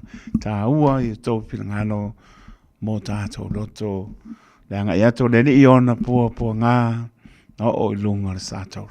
Tā ua I tau pilangano mo tātou loto I aso uma le alofa le tue ala ia Yesu Keriso. Tātou nolo mnian mano le atunu. Mai a hoi tāpo inga le ne aso, wai maota malawa, ni se o pofuanga sa e kane sia, ia taritono maluia mea uma, wanga I maota malawa, ia pamnia le li pui pui lo toso I fua, pātono ina I maota malawa, e mse o mano o longa le nei po, ia iai le alofa le li. Pātono pātu lungo le upenga tupai rangi pāptai le upepe pili o ane marpatua ia, Sam Asina, Manufalo, Mayotara, Mandela Kenny, Vapepoi, Austin Lee, Rengatalea, o Alosina, Ati, Mai Meravet, Manola Manosina, Taitono, a Waisau Ninga Neaso, Pela po, Tu Lawina, Ngatalea, o Sina Leo, Masion to Atina, Yanosonia, Mapali Sina, lo maputa mai pamlia lele la to maputa mai ngole apio polinga ngole YouTube channel nga to leo au kirani manu tu au yo tuno mamau pamlia lele ta to nga tu maro longa nepo ya mai se sa nia ta to ya mole se taina ya ta to yai pe file mo lele so pa manu malo ta to di Yesu Keriso pa ta lo fa tu ai so se mota nga se mota malawa lo fata to lia le mamando le tunu nga se o chino tartun ele pengo fie ngai mati nga o chino yo ele pengo fie tai me ta oto ai te la ngona ti nga ta oto ai lungo lo moenga te baba ai pea mai mana tuna tu ile lofo le ona mo le o le ma fana ya to e male loto tartun fa maoni le lofo le o ia o le fo mai o fo mai o lana pa mano longa o lo tātou wāna au atu iai tāngi atu iai o le atu iai a lofa mai o lana pa mano longa lea pa iatu pa iane pa ifo na maua leo le manos tātou te au ngā mo ia malona pina ngalo a tātou manatu I wābenga ma mana le li e ma ofa mtari tonu pa mausa li ai lo whātua tua maro tātou whātua a pensava vari pipili pula ta waso la tona tuturi fa longo sa vale I la ton le ato tor manos to ata di tonu ai ta to I va benga ma mana lo ta to ni e tai mete langona ai se saunoanga ni inte mai tai po ma o si linga ta di seul fa mo o tai mie langona le popole e ato tu banle o to pilngano ai ngalo ia te oe lau sa I linga po fe te anga iai pe a si linga tari seu e ngata le lor tangata soifua e rita I mea tau au tango ai whai tong piti ai pe meo I nai a mata ingan wenga ma mana ro tātou atua e mana tua ro soifua mora tātou wola mai leli e oe pa pena lama I te me te mahua ai o si linga tari seu o mai nao whātaritari ai tua I maota malawa. O na ngata ai leo le wha moe. Ai ngalo ia I tātou. Lo sila mai le li. Whio anga I e lau sa I linga. Pea ngata le poto le tangatolo. Tātou sa ilia I le atua ma mana. Ma lana wha mano longa. Tātou te maro losi ai. Wha mnia le li. A lo whāturu por karame. So se mauta ngase I maota malawa. Au ki rani manu tūtua oio atuno e mamao ta tāno pe sa uma au si la fia leri alo fatu pa mano longa leri e pa iatu pa iane pa ifo tātu te mano losi ai.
sulam tay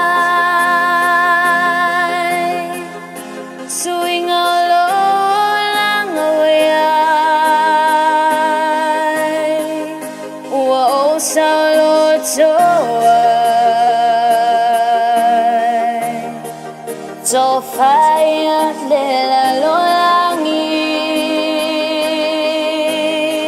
oh ma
le loto ia tatalo ai pe amafatia le loto ia tatalo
Leli ia tau si mai si pangmani lang papaya onga mai si o tātou tunu o Samoa.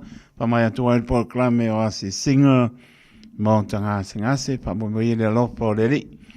Mori no to so fua la sa mo mo spa ponga o tātou proklame o asi singa I mo tanga singase lo fatu tua e te mano lo ai. Lua su limara minute o te aile tulai fitu tau tua le Radio Samoa. Lima eba tonu a mo mana tolo manuel maro tato tonu ma pote mo te malawa to mori fa ma no ma fa tai le ato tato tonu e ka le sia fia o le fa ma no losi esel mana ya o malo waso fia fa vai nei aso ma se tasia le aso te fa le ko ai mo ya o isi aso ai ta uana sa te fa le maro le yo tala lau whaalongo, talia le upo le ola. Ia, taita ina e no tātou soi fōm le ola whale anganga. Patu whamaroma pāpatai whamar losi ai. Au pengarong pa ia ne atua, pena ino launga ne aso, a mese se aso tā ua, ne aso marang pātu poreri lau pama. Fōlai le awalai lau pama o nā e. Ia, o fōina o ngai turutupu. Ai ta ngai po le ale awalana. A fio ele ilanga malanga fatu Ya te tonu ele se tu pon nela langi aru ki se asing. Ya e pa tai o ala e fa i loa mai. Lui tau wina e tātou soifua, tātou bola parenga. Tā ua, neo tātou sāpania lai. Mai sā pa ia, mai tau o le leni, a ngā tu le li i ona pua pua ngā. Nuia tā penanga e kāre sia fia, lau pengalungu pa ia, so pe au ngā sā, le atoa, kāre sia tā penanga, hea mō le e seta, hea walawa le pa manatu ina o le, waliu ti ngā o kariso i lunga o le sātou. Manu mā lō ma le tonga mau, le alofo le li e ala ia Yesu kariso. Nau tala le tātou leina, o aso i fōr maro le tātou tano. Tōru pitu tasi lima i patoru no mera. Ia, mana au mai ai papa pēr o le aso, pa mielo aso i fōr.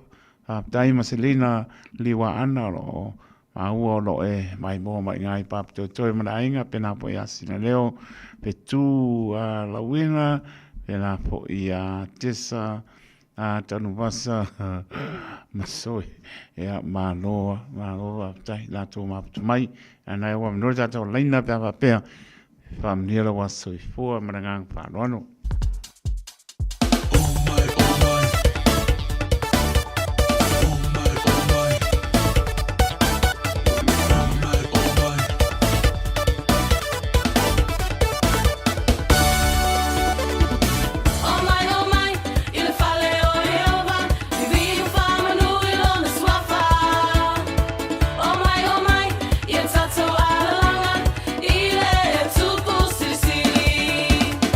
Oh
Sirong Maria Everlasting Praise Yo e bevi me umai le tua taimi tu le mai lua spuro minuti tana le tu lai balu tana balu tu whaorola le unwa i alofa anga tu le tu lai iwa manu mano le moni tau nunga pole stau tua il nipo pe le whatau ba e whai maponga tau moli purenga le radio Samoa whaamlio aso i pole maro tātou tunu ta māti na o so matua whapinse o la manai whana witi o tau uman whaamlio tau waso i fua i le so jangan leile ni toi whaapopo nisi tau sanga stele so i fua maorai tātou manatua pēr ia mea pe tātou i whaia lona whingalo manuia te leo tau waso so i fua.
vei fa manu ne ne I se pangmania le lui o se tema o tau tai mi tu la mai le wa to e ono mi tu te ona ta le tu la manu te tonu o manu le lau ta po inga sa moa ia me sole na wai mo to malawa to moli fa manu ma fa tai la torta to tu la tonu fa man losi ta po inga e tai me la ngona le vai man le va ai ta tu manatu le lofo le la esta tani atu ya te tu lunga mata to wo fai fingano le li au ya ta to fa manor fa malosi ta po inga tupi ta fao ta mapa fa le anga matango pie le lo fa le na le la sa lo pa mo le o ta to yai pong sa ta to hausia mai mai sa pa ia lau pama malanga pa atu po le li wanga ia tu ia yo tali ona po nga le isang sala le pona no o lunga sa taulo mata nga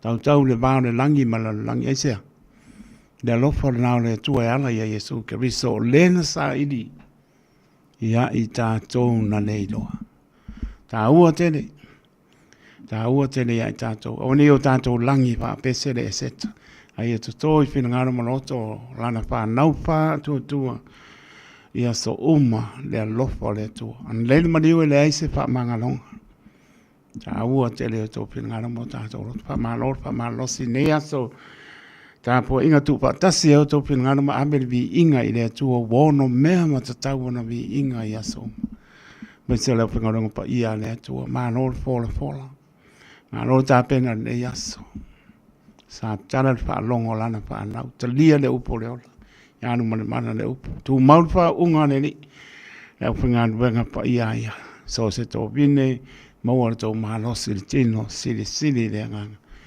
e wan fa winga ngan venga le tu pa malo fa tai le wa ta pena mai sunga to ina ya fiu kuini ta ana ya ba sunga po ia to ina ya to ana man fotu fa o no ta to proclame to fa ola le udua ia lofa. Se mai alau whaponga sa mo.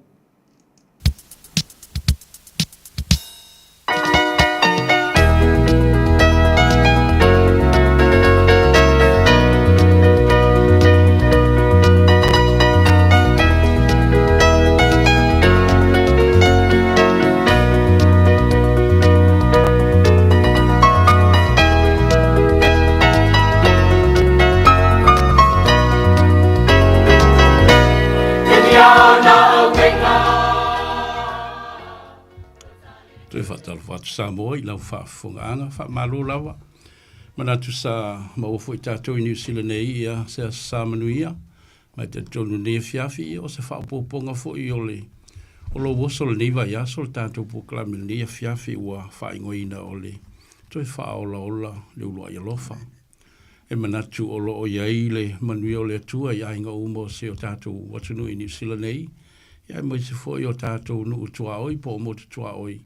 Ia ai mai se le lasi o vaenga le kelope lo mwhaino ke le tātou whaasalonga ile nei fo I afi mātou te whaatalo whaatua I mātaria umamai o tau umalawa o Samoa ile tātou polo kalame ile nei fo I afi whaamalo le soifua whaamalo le o le sai ia manatu e fo I nisi o lo o atu ia le ngase ia o la mātou te talo le nei afi ia pa iatu ia le mana o le nei polo kalame, whaatasi mareanganga pa ia o le atua, e fisoasani e mau ai le file mu I o tau tino mawhatia I puapua ngā o mai mga ngase o le nei o langa. Manatu fo I o lo ia I le whaanoa noa I te tonu o tātou ainga, ia e aua tātou te whaatua I titi, tātou tali tonu I pēa I le atua, o lo ia I le whaamoe pe a oina toi a fio mai Yesu, e whapeona tātou toi wheilo ai ma a inga mai pele ua momoe I tūnga mau. Ne ia fiafi ia o le ato e so fo le tātou porkalami whaafitaia fo ia le wauna sunga ia to ala whaafunu ia mo le whaawa wina o le talanoanga I lia fionga pa ia le tua. Ia li lawa le taitanunga e ia isa o ngā mo I tātou ia o tātou maua lawa le ne ia wanoa e ma whaiona tātou sue whaatasi ai o tō whaafonga mai foi, o mātou whaitawina fionga pa ia le atua, ia matau ma whai whaamaramana maina, ina ia whaingofia o na tātou i loa ma malama i le whina ngalo tonu o le atua.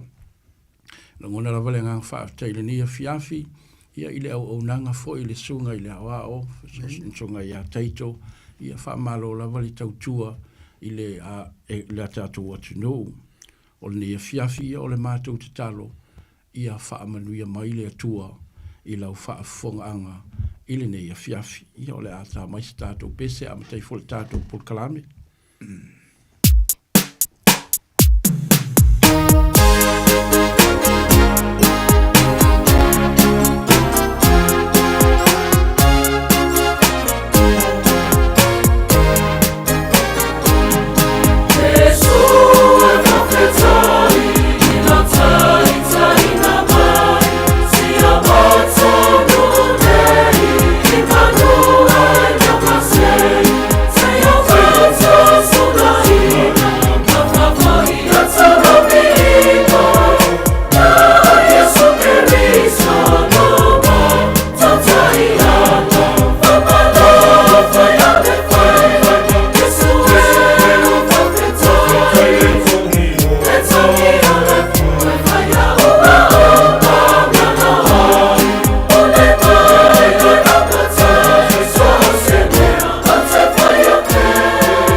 Tātou te talo, lo mātou ta mai o le langi, e mō moi me umona mātou whaafo i le vi inga ma le whanitanga ia te oilo mātou utua.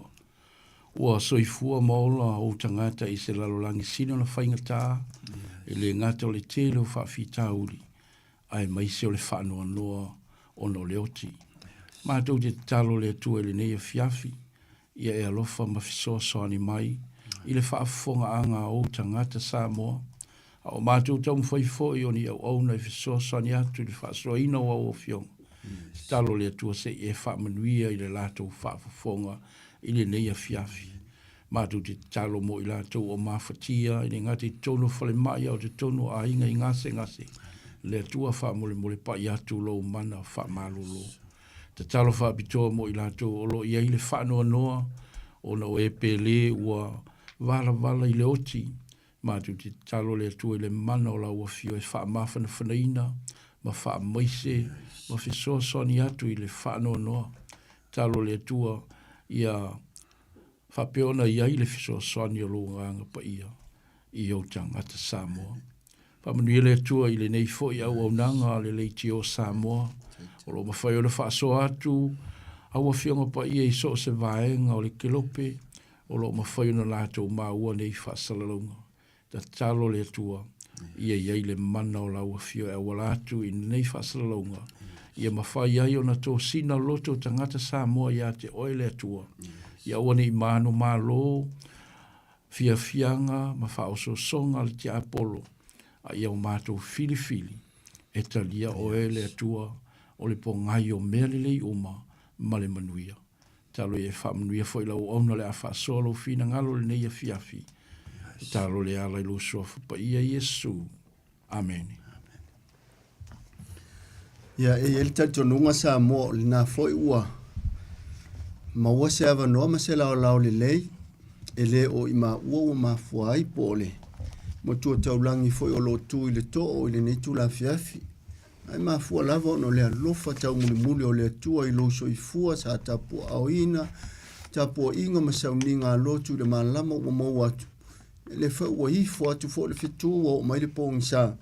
Ni ewa i lava ona le ititi lo tātou whane en enga masula ina pele alofa o le atua. E peo na ia feta lai le mori maua le tustala o mātai o e. Luas fuma le valu alo na fai upu e luas furu. Ma Yesu o te iate o tau ia so umalava e o lava i le ngata anga. Ia o le wha maoni na o le atua, ui lava fo i e to uru wha funga o la au i maliri le ala le so i fua i le aso ma le aso. Ia e te tauna e vivi i mwhaafitai i le atua, ua lea featu le lisi ia te oe mau o ta ngata malo lo i le aso ma le aso i malanga sawa le oti. Ia whaafilo ia le ai ngā tua le ta male alo ma le ngā sa lo tātou o tua taspa ia e manu ia i fo i ma a noa ana fionga le neitu la fia fila u whaafonga. Te talo ia fitalai ane le nganga fitalai o le tua i tuli manu ma te whaafia o lo mwhai o na maua ma ele tātou whaasoa me so paanga masani ale nei fo i porkalame o le toi whaaola ola le ulua i alofa teina ne fo i o Samoa lua o tātou whaasino manga o na tutofia le tua mwhai o na maua le avano a inga mawo ia tauna ia maua lunga ai le vi inga o le tua. O le mata upu ua filifili ina fo i le neitu la fiafi ia e aunga fo i vai taimi e pe ona faa leo ina atu fo i le sunga ia taito le neitu la fiafi i le maalama ua mawatu ia o le aso sao le laupama. Mai te tau ona manino ma malama i fo i le tangata kerisiano ia i le vai tau le nei o le anga atu lo tātou keriso i ona pua ngā onga. Ia e hui o lea na ona tātou whaamana tuina pia i lea te usanga ma lea te usanga. Ai ua uma ona tā pena ne nā whaolatanga e lea tua e o le whaavavau ona o oe ma u ia ola. O le mata upula sifuru ma le lua o le tusi Ioane Evangelia. O le a whaitawina le whai upu e lusu ma le whaangata mai i le mutaanga o le palkalafa lea lona lua. Palkalafa lona lua lea o le mata upu o le tusi Ioane Evangelia lona mata upu sifuru ma le lua. O le a whaitawina le whai upu e lusu ma le whaangata ma le whai upu e toru sifuru ma le ono. Le ngata i le palkalafa lea o le mata upu. Palkalafa lona toru o le mata upu le sulua le tusi Ioane. Ia lea whaina pe a whapele o iou luma po o talane se tu lou lau tuspa ia a whaifo na ua umona tu e nei tamaiti lau telefoni mo le au soifua mātutua e po o leo ma whaifo on manino i lau sila ua. Wha le tonu fo le sila o soifua matua lea whaina o le te talo lava ia whamanu ia lea tua i lau whaafonga. O le au whaitawina ono tūlanga foi o lea sa mawhituna i mase uso nei ia e whaale o seki foi i le maalosi a vi ia lea tua ia o lea lava ua lava mai nei a fiafi. E usi le whaafonga o le au whaitawina le tātou mata upu le nei tūla fiafi. Ioane Evangelia lona mata upu sifuru ma le lua lona whai upu e lusu ma le wha. Whaangata ma le whai upu e tolu se furu ma le ono. O a fionga pa ia lea tua e moni u te whai atu ia te o tou. A fai a ele pa u le fua o le seito i le ele mapalai e tu mau pea o le mea e tasi ai a fai e pala o na fua mai ai lea o fua e tele o le wha pele i lona ola e wha mau e ia iai a o le ino i lona ola i le neila lo langi e leo ai e ia e o i le ola e wha vau a fia au na mai se e tasi ia muri mai o ia tia o le mea o te iau, e iai fo i lau au auna. Pea au auna mai fo i se tasi ia te au, ona vi ia lea o ia ele tama. O lo o atu nei lo loto, pe se a fo i se mea o te fai atu, lo tama ai, fa aola mai ia te au, ai le nei tu aso. A o le mea lava lea, na o mai ai i le nei tu aso. Lo tamai ya etu ina atu le mamalu i lo suafa ona o mai ai leo de sifofonga mai le langi ua o tu ina atu le mamalu o te toi tu ina atu fo iai le mamalu ona whaapea mai ai lea o le motu o tangata sa tu ma whaalongolongo iai o lo ua whaititili a ua fai mai nisi, ua feta lai se angelu ia te ia. Ona feta lai atu leo o Yesu o whaapea atu, e le i o mai le neisi ufofonga ona o au, a ona o outou. O lo fasalaina nei le lii, lo fasalaina nei le lii o le nei la lolangi. O au foi, a fai si itia au ai le ele, o te tō sina umamaita ngata ia tea, wa feta la yane ia lea upu, e whaailo ai le winga o lona maliu, o le a maliu ai o ia. Wa tali mai le moto o tangata ia te ia, wa mātou whaalongo i le tū la fono, e tū mau pēa le keriso e whaavavau, pe whapewhea foi ona e whai mai, e ta tau ona si itia i lunga o le atali o le tangata. O ai ea le nei atali o le tangata. Ona fitalai atu ai leo Yesu ia te ilatou, e toi titi na yaso, e iai ia te o tou le malamalama. Sa vavali ia, manu o ia te o tou le malamalama, ne i maua o tou le pōngisa. O le sa vali le pōngisa, e le iloa e ia le me alu iai. Ia o tou talia le malamalama, manu o ia te o tou le malamalama. Ina ia avea o tou, ma whanau o le malamalama. Wa feta la yatu ia mea e Yesu ona maliwane lea o ia ua lafi ia ila tau. Tele pese vi inga o lea tua e ala ile faita wina o la na fionga le tuspa ia. O le mata upu le sfuma le lua o le tusi a Yohane Evangelia e tutusa le leilo na amatanga ile parkalafa amata. Ma le mata upu e se furuma le fao le tusi o Mariko. O lo tatala i le taimi na fea ai e le ali whaaola po le awa o le au so o to sfuruma le to olua po le keriso manu malo le fale o lana uolea o Simona le pela i Petania e tele aina sau Yesu i ana malanga ya nga i le manu manu Yerusalema ma afe i ai le fale o lana uolea o le alai e fai ai le talisuanga Yesu faatasi ai mala salo wo umonito e faatuina mai e Yesu na le tunga mau. O lea fo ila iai ma reta le isi tua fine matua ra salo. Ai au nai le teine leo Maria. Le te le lava na ta ua o Malia le makatala. Au ai le olona faai u lea au o ta ua ma faalupe o Malia le makatala. Lea nga e tui mga ala o makatala.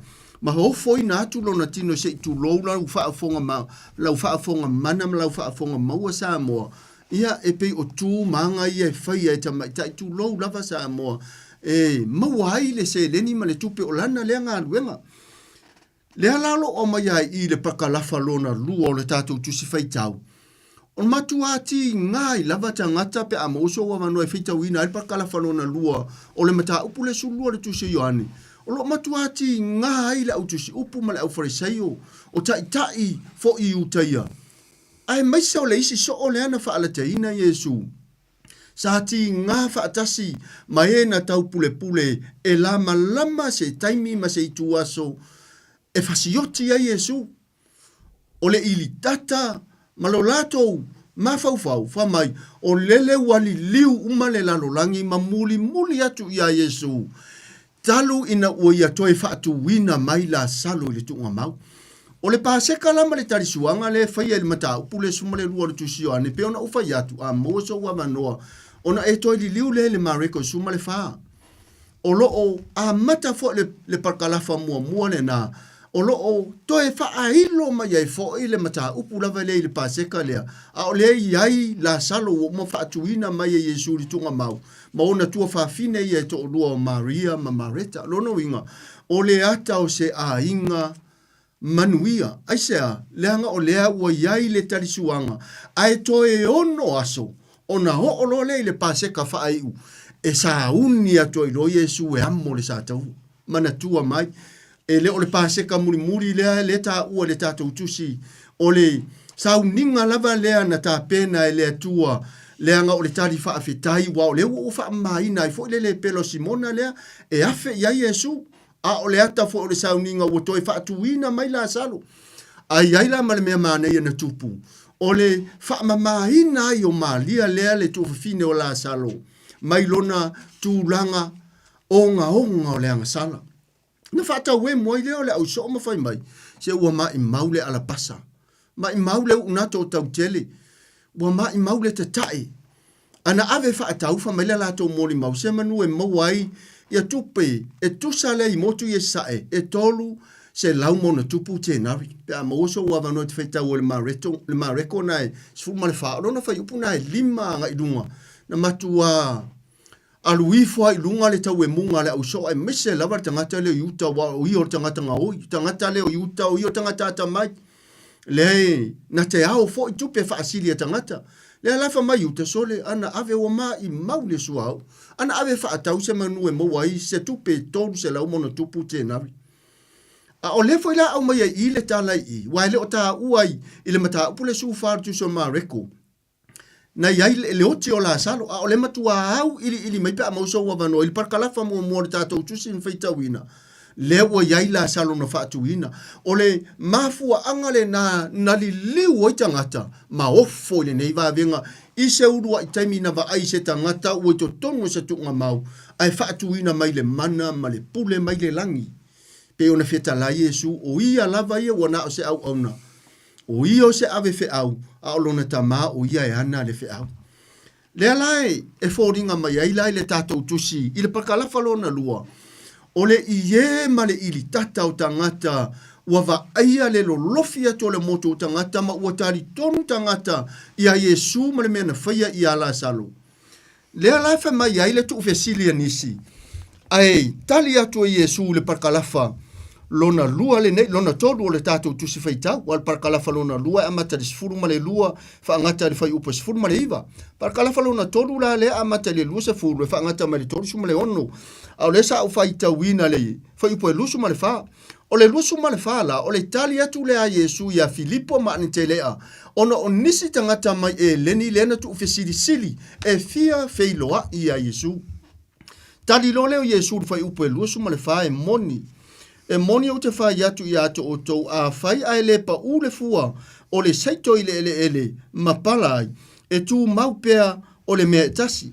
Ai a whai e pala o na fua mai ai lea o fua e tele. E whai asi whai ngā tau sau noanga i a lea tua.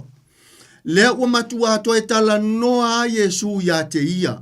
O ia o le fatu o le ua au mai e le atua e wha liu i le tino o le tangata o le fatu o le atua wha le anganga. Le ua sa au noa Yesu i a te ia. I le alu wifo i lalo le tunga mau o le wha atusa o le fatu e te tau o na pala i le ele. O na ale, o na iaile o le mea tongo i fo le mea fau.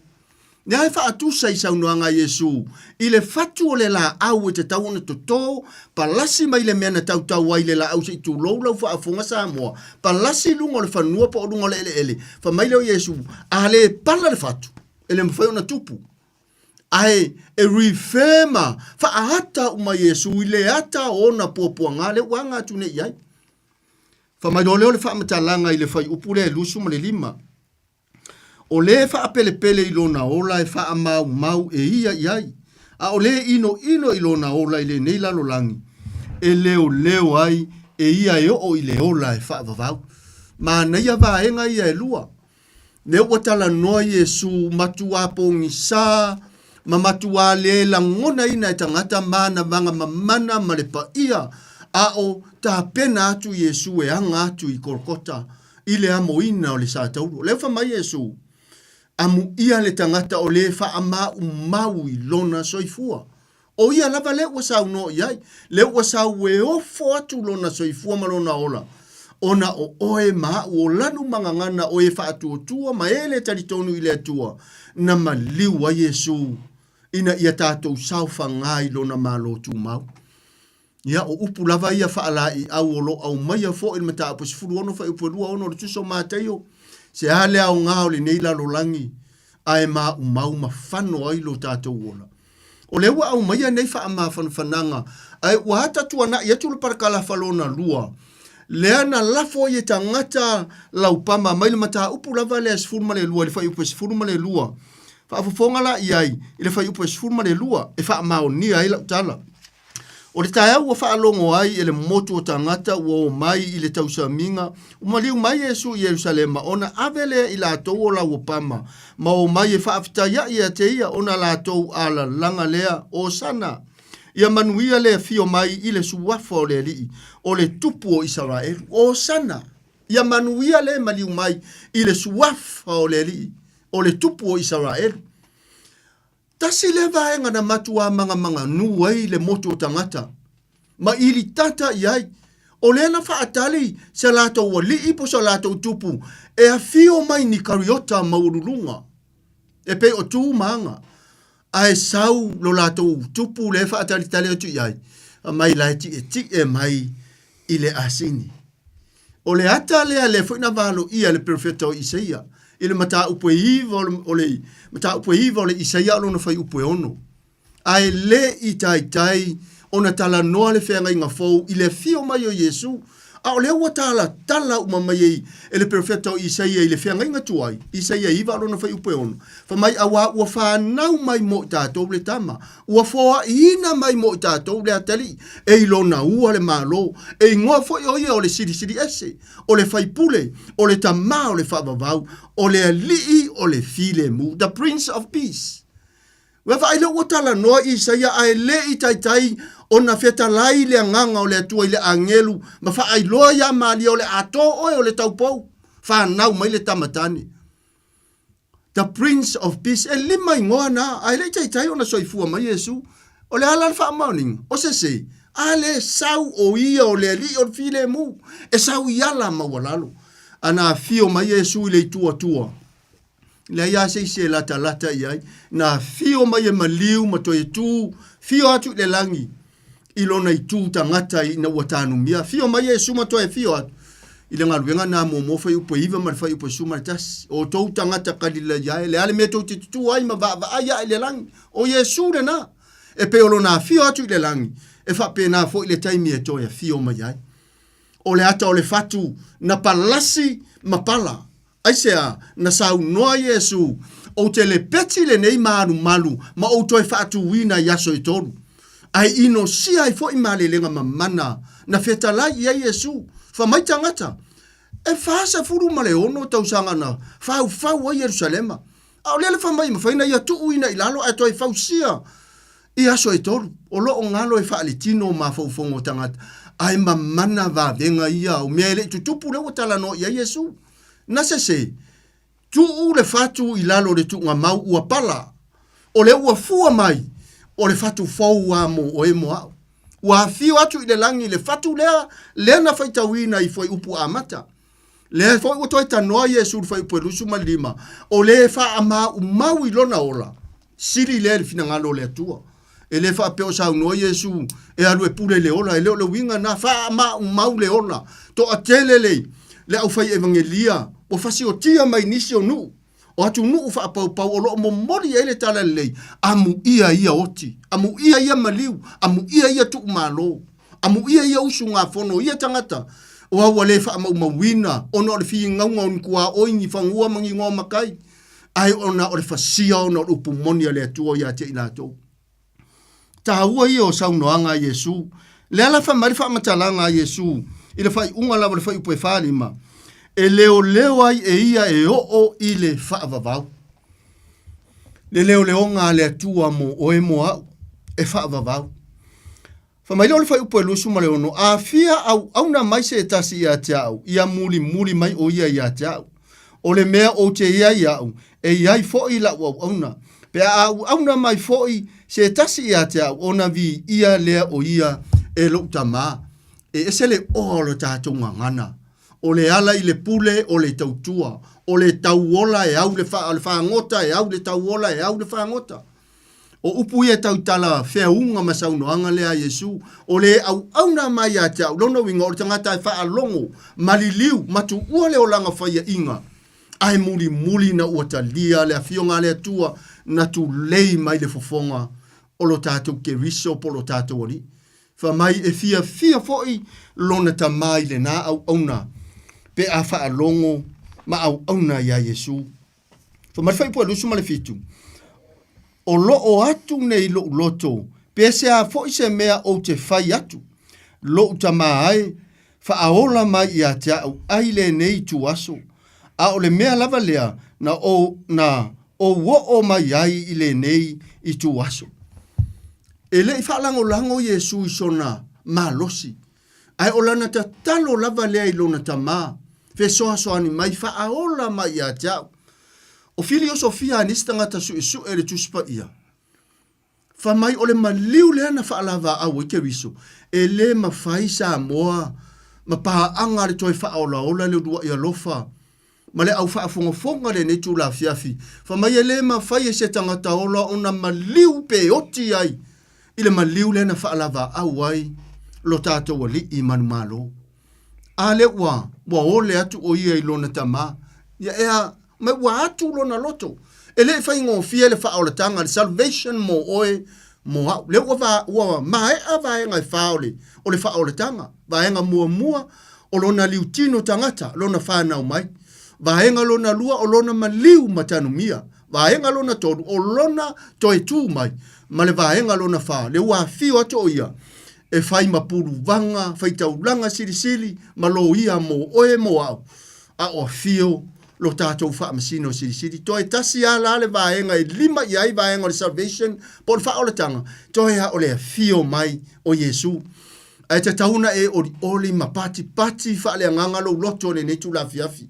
I se atua ua tau mamao mai le taimi e fio mai a Yesu. Le mai le mātai o rua whawhai po e torusu ma le onu. A o lea aso ma leitu aso. Fa mai Yesu e o isa angelu e tasi e le iloa. Mori maua Yesu. Ile mātai o rua whawhai po e torusu ma le onu. Na o lo ta maa lava. A o lo popo lenga. Mo hau tangata whaataritari. Mo hau tangata whaatuatua. Mo ta tofu tangata tari tonu i le atua. Fa mai Yesu e sau e pei o le ngā oi le pō. Ana tau mai e le atua, le aso e fio mai luna alo peri lona fio whaarua mai. O lona winga, o mea umai mana o iai, ia fio mato ara. E kope haea, me ia fia o le kingu. Ai sala molo le aso refa mai Yesu e fio mai. Le tō whama e le ngale na le atua. E fai e lau tā penanga ma lau sauninga. E lua me te tauna o tā pena ma e sauni iai. A le o le fio whafose i mai o Yesu. O le o ma le afe atu o le oti. Ma liu ma le oti lo so i fua ma lo uola. E ui ai le atu o le finangalo Yesu. I le ta oto mai o le taunu unga o lana misiona. A o ta se i le nei lalo langi anga sala. Ai na whaalango ma taula atu lona finangalo i lona tama. E au mai ale ma losi whaale anganga. E sa uni atu ai mo pua ngā mafa ua foli mai mo ia. Fa mai leo le whai upo e lusu ma le varu. Lo tama ai.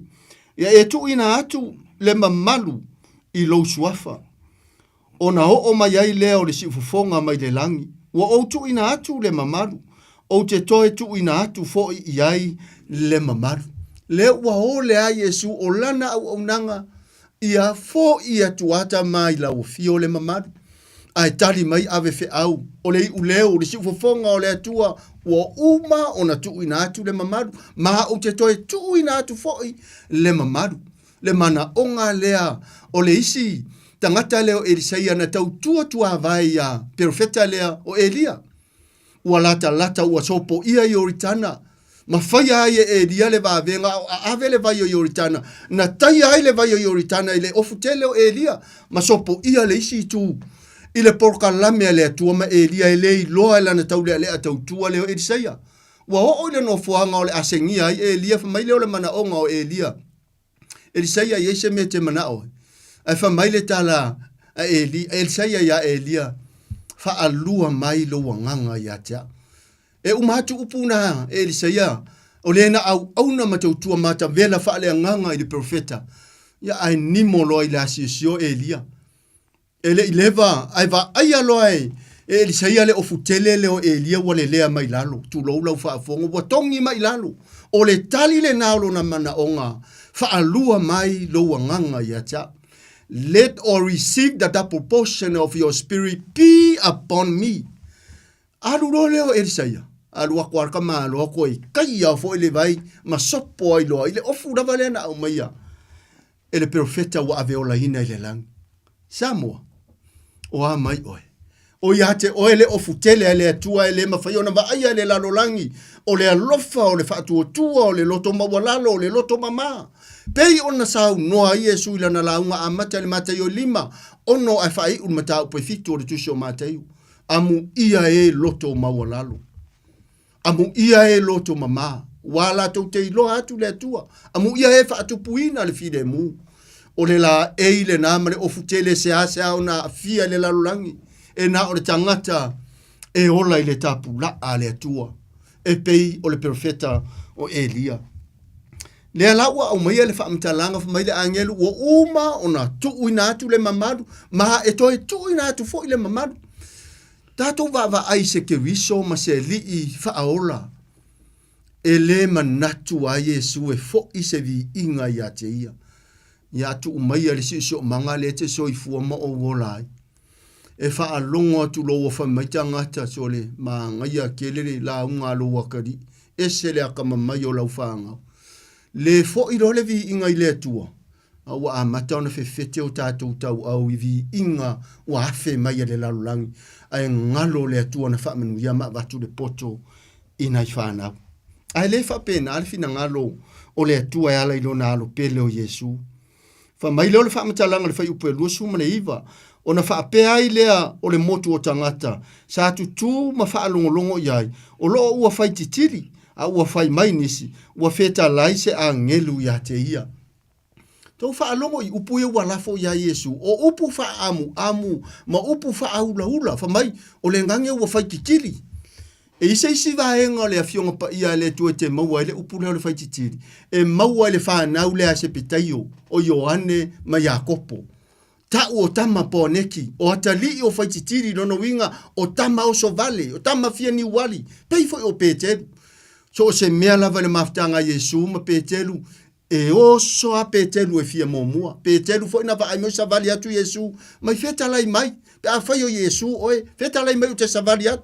La afo ile fa tanga ile tua e ala ya Yesu e fa mena toi te pai tua fa longo tua ngolo mai le ngaru ai toi a ola na o ya Yesu na ngoto i fa ilaru a apa ma Yesu ma toi fa ola fa mata le fa pena u le kersiano to mo fa toi a ole o ya Yesu ai toi te pai tua i vai inga ma le olanga fa ya ina au alata ina fa manuia mai le tua ile soifua le lata tu te va ai I le tala le ua lafo o pe wha amu. O mai, le hai pe o na uwhia talai mese si angeru ia te ia. Nane ua whai titiri. O upu wha amu ma upu wha ula ia Yesu. Ai lato te leo si le fia ina. Le wha aula tanga, ma le wha manga longa e wha vavau. Lea e ta pena e le tua. O wao le wata tua na ai. Lona a fio mai o ia o le tupu.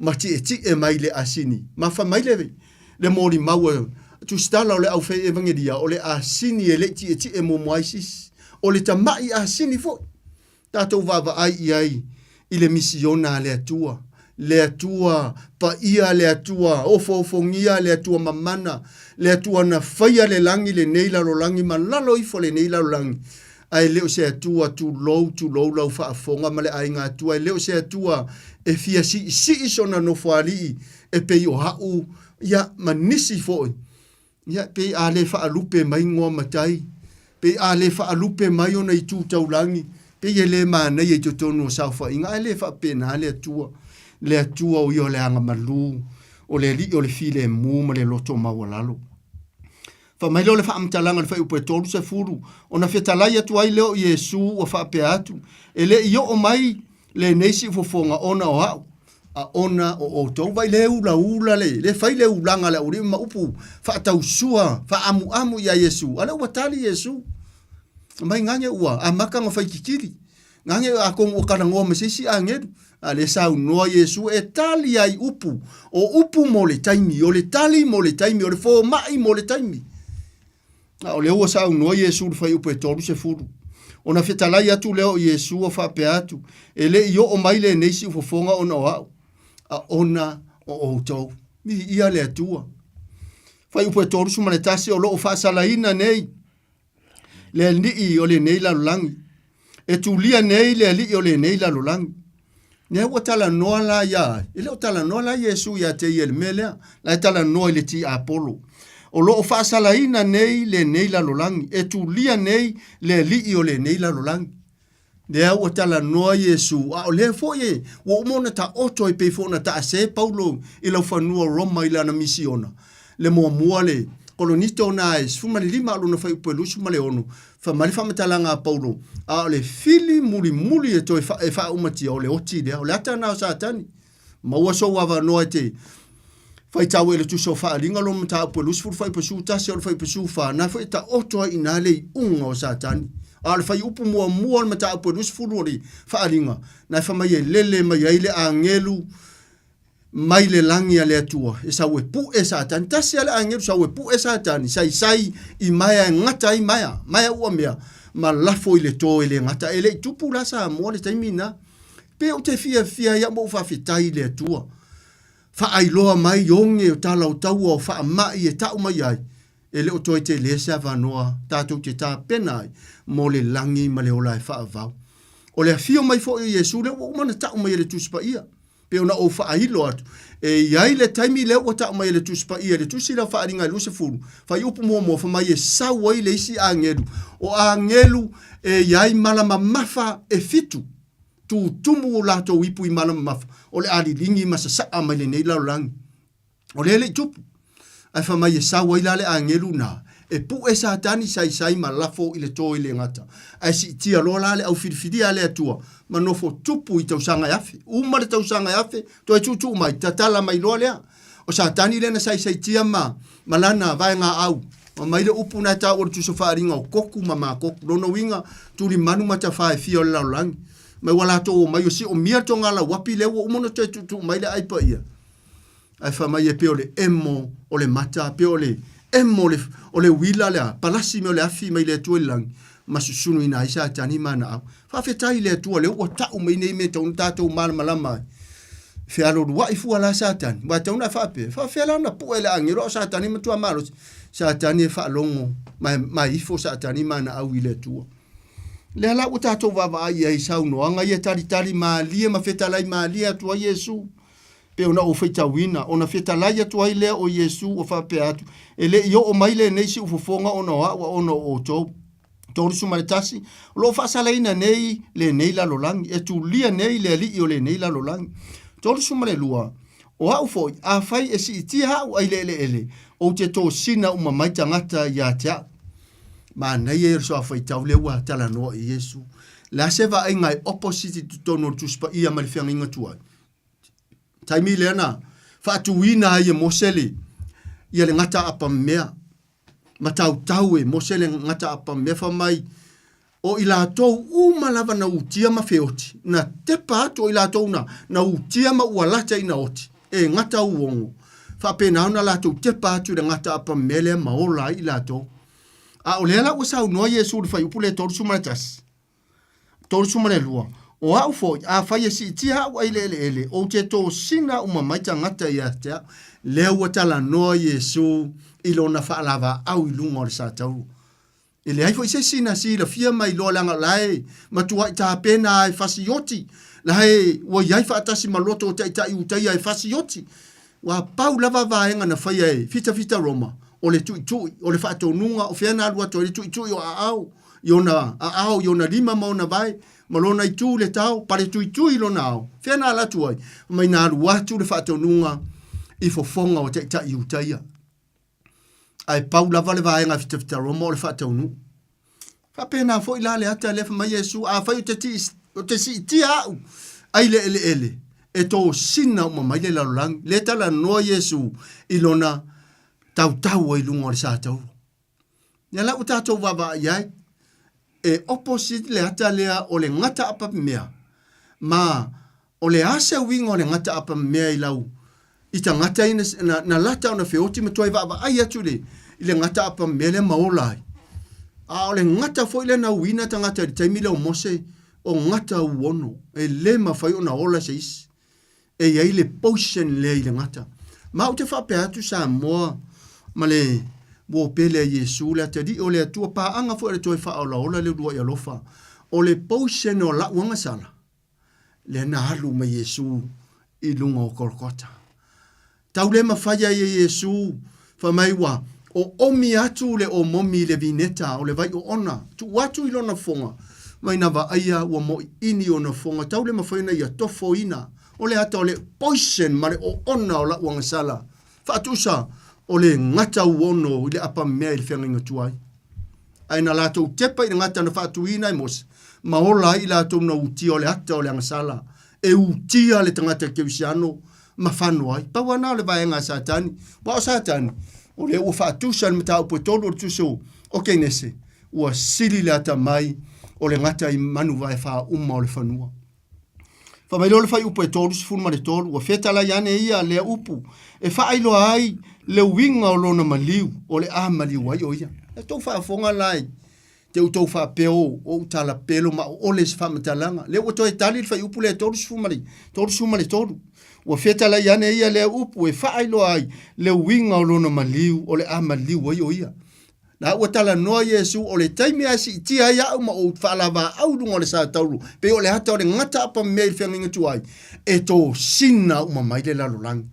Whamata te le o tō sina. Ua leva ma loa le maliu o Yesu. Au le na namu o le na wha o le tanga. O le na toto pa ia. Lea ua wha sina ai. Louso i fuamalo ua langa angasala i le toto ke riso. Ko mai le whamata langa Yesu le tala ia sa kaio. Ile mata upu se furu ma le hivo le tuse o lukalo na whai upu e se furu. Awana sau le atali o le tangata e sa ili ma whaaola i le na leilo. O tātou tangata leilo loa i le angasala. We came to seek and to save what was lost. O le vaenga na ana liutino tangata i le alo le atua. Wa mai le whai upu le toru suma le whaa. Ua tali mai le moto o tangata i a te ia, ua mātou whaalongo i le tū la fono e tū mau pēle te riso e whaavavau. Pe whapewhea fwoi ona e whai mai e ta tau ona si tia i lunga o le atali i o tangata. O hai e le nei atali i o tangata. E vai o le nei a o sa uni atu le alo o le tua.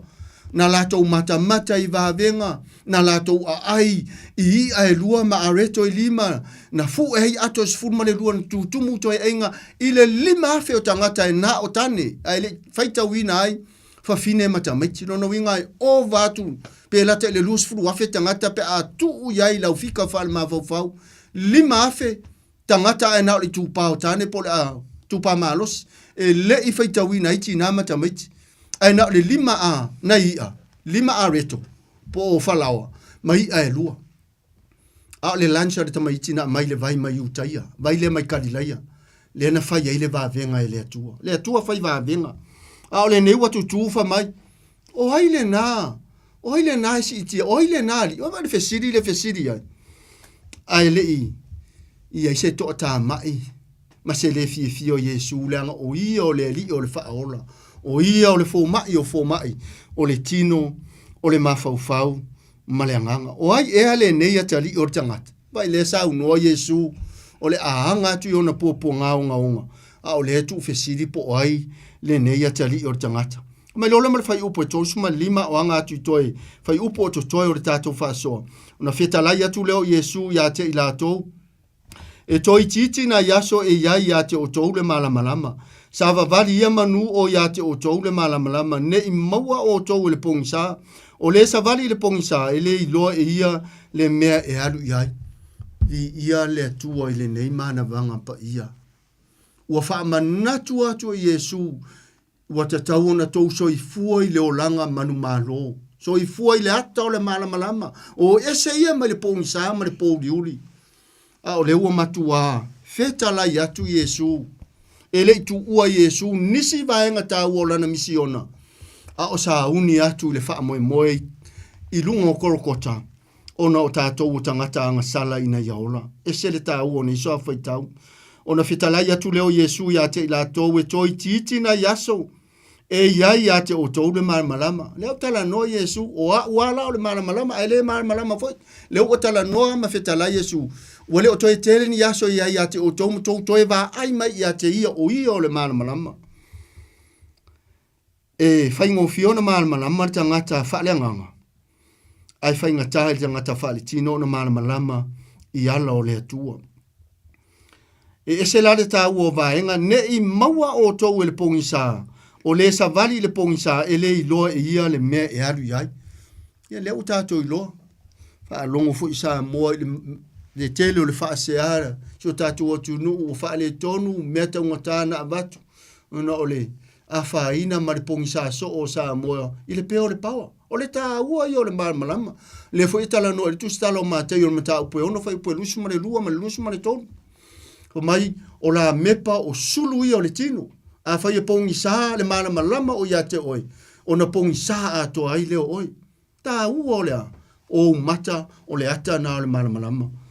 Amu ia tātou o e le fofonga ma le mata. Ia o nei tangata i e po. Masalo le tau mafa, masalo le ingu. Masalo i tangata i e tala noa.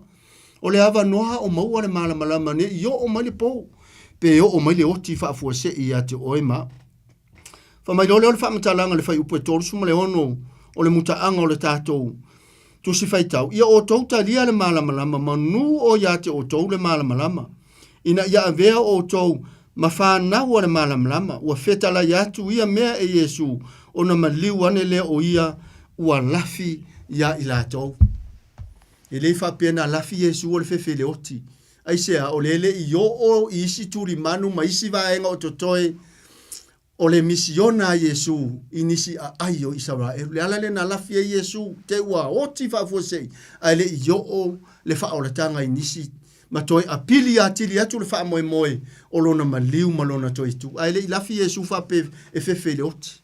Ni ala lau o matua toi wha ai loa atu e Yesu ma toe fa sautu alua atu Yesu i le faipo tolu suma le onu ia o tou talia le malama manu o ia te o tou le malama ina ia avea o tou mafa nau o le malama o le fina ngalo foi nao le atua sa mo ia avea i tātou mafa nau o le malama langa i leo i tātou ni fa nau o le pong sama le polu i sei tulo o i tātou o le fa nau o le malama mai pele o e mau le fina ngalo le atua na fio mai ai le malama e liu tinu tangata le o toia fio atu le langi a o tu mau pela na malama e ala ia na polo inga sifuru e au tu i le na malama o Yesu na liu tinu tangata ma liu matanu mia matoi tua fio atu le langi le tātou te whaatari tali i lona fo i whaalua mai samo ai o le vai aso le nei whaatau ina po ngao o Yesu ia o na tātou wo atu le asfaraile pe aulia le foi la maule a long weekend mo tātou nei New Zealand, Australia, ia a faifo ia o fia mai la tātou i Amerika ma Hawaii ma Fairlam, ia le tu o mau foi se malolonga le asfuru valu la le asfaraile, le tā o le Good Friday, aso to onai, tā o le Holy Day, ia se ia o loa le ila aso sa le tā o le Resurrection, le fa na toi tu mai o ia, ia na o lole ile songa fuana ta uole esta ia pe ana ufa yatu o te musu ai na nase mea ali leo na fa ilo atu ba ai lau ka lena tango su esa ka lena o tau lo mauta malo lao pe vai foi lau telefoni wa nai mo wai na fa maunia leo lau tala le na pa ula so maliu le lua fe lua fa ile so lua iva as for ile la so lua iva le lua fa ia las for ile tolu se furu leo la sto na Holy Day ai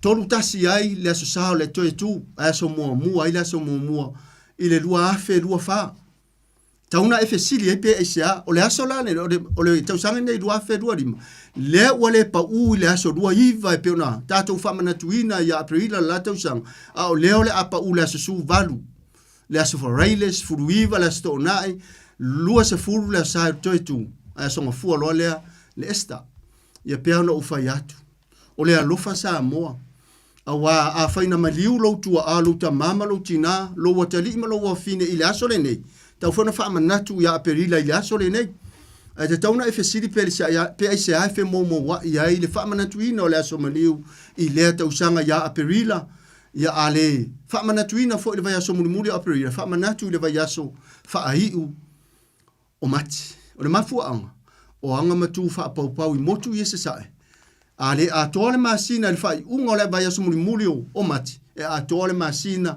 ile fai unga o le vai aso muri o aperila fa manatu wai lea ona o tu manga fa pau le foi e ta u wai tauna e mama lama po le ale winga le upu le eseta le ta u fo ile tu songa ruenga fa mai e siliti ana e feso o le ata na fa tu sa fa fine fa pau lea o le kate fo to tonu sia mani o lo yaile le fai to atele tu si ele upu le esta o le ata o le fa fine fa pau ia tu lo wale ngana sa mo te leo tala noa ni tapo inga, au te tala noa, e te tauna eva, ili le tuspa ia.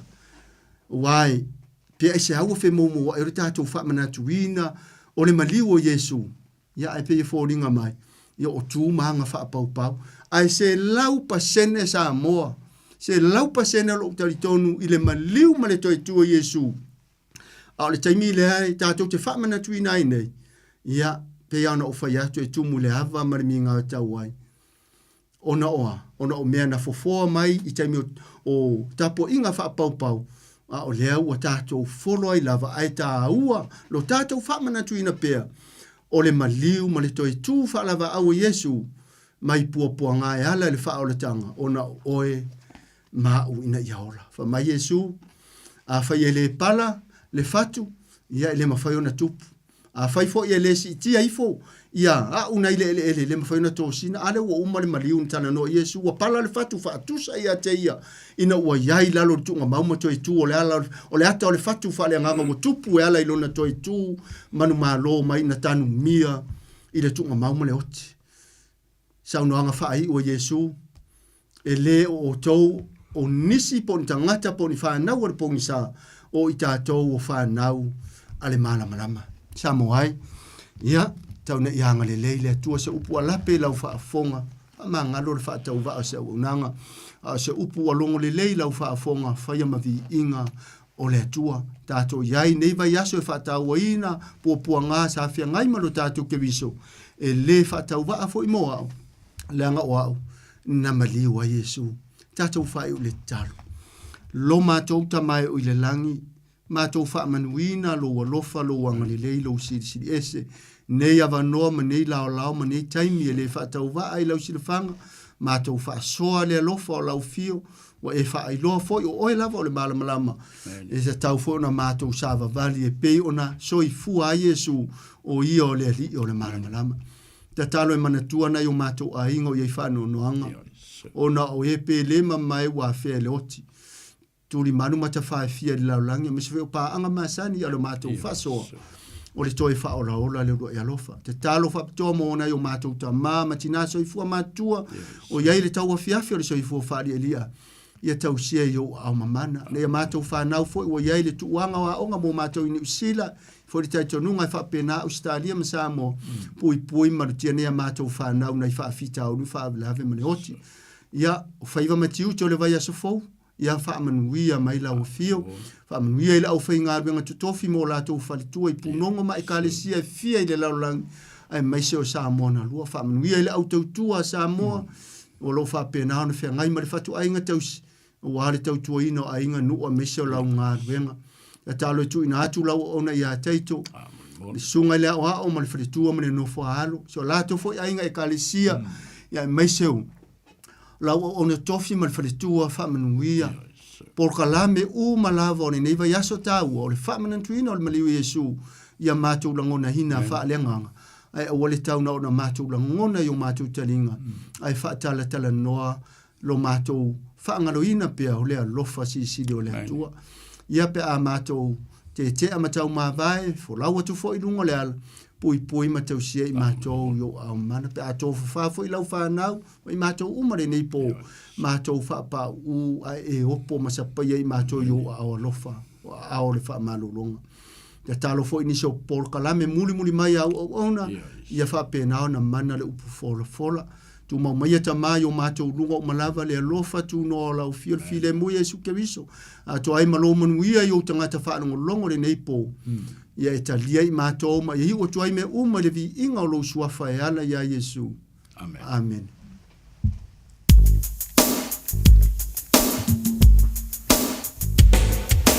Tau atu ia le tala, tau i tangata. Tau atu ia le tala, e o lai anganga. Tau atu ia le tala, tau i tangata. Watu ia le tala, e o lai anganga.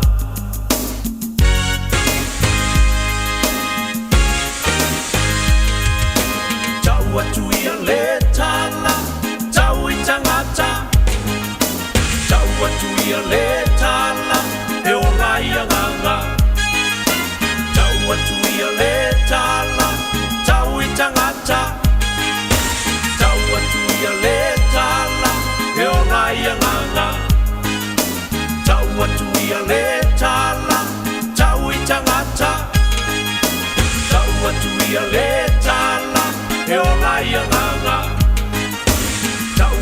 ia le tala tau I tangata tau atu ia le tala e o lai anganga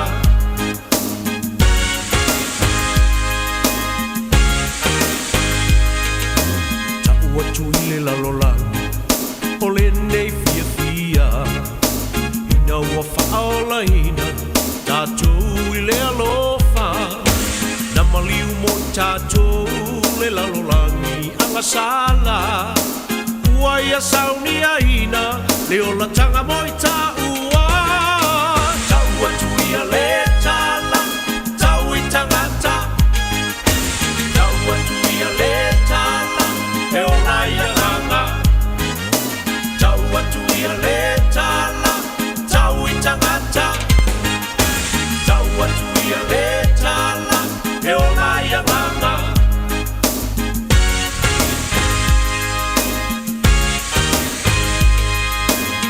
soe leo tue umi o le nei o langa awa o le tala le tusi ua lata mai le unga ua tui alo o lai au au nai mo ia e whaao lai nai oe a tomalo a inga tau atu ia le tala tau I tangata tau atu ia le tala e o lai anganga tau atu ia le tala tau I tangata tau atu ia le tala e o lai anganga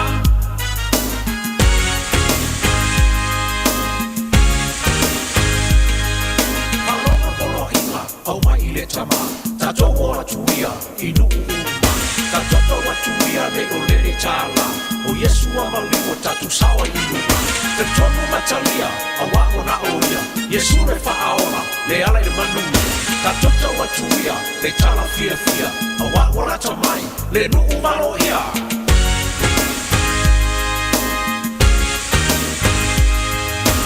tau atu ia le tala tau I tangata tau atu ia le tala e o lai anganga tau atu ia le tala tau I tangata tau atu ia le tala e o lai anganga e o lai anganga e o lai anganga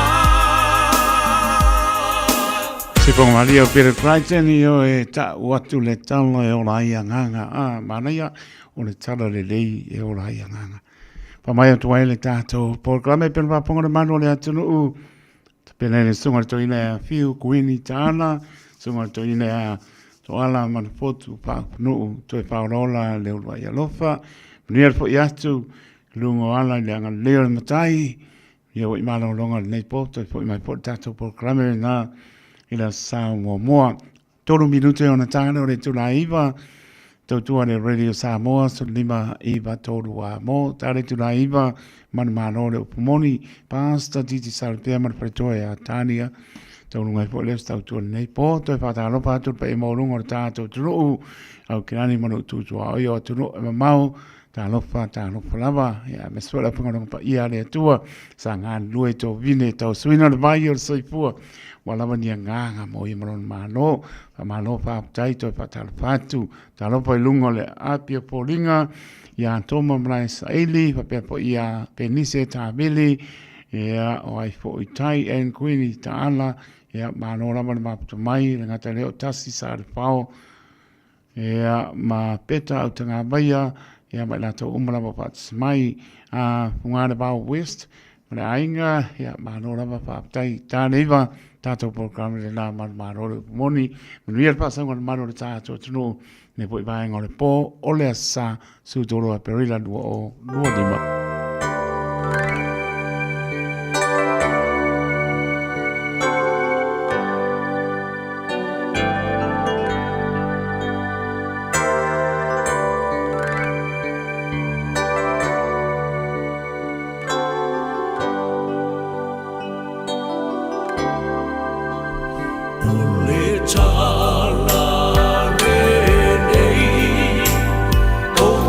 Fiata ua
Tani tole mai tolu minutu o te ai le tu lai iwa tautua le Radio Samoa so lima iwa tolu a mo. Smela wa ponga Samoa tato por klame pen pa le watu manu ma no le muni. Pele na pasta titi sarpea ma le pale tua ya tania.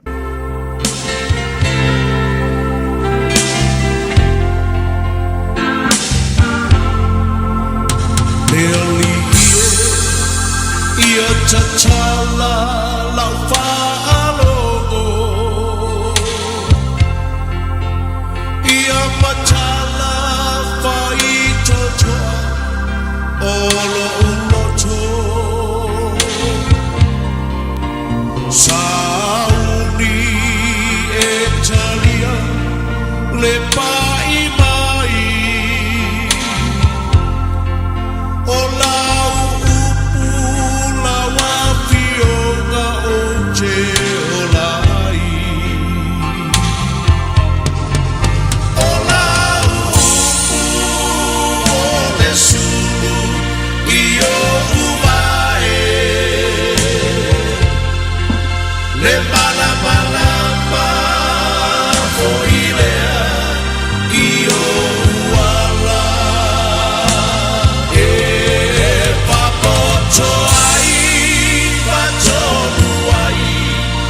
soy puanga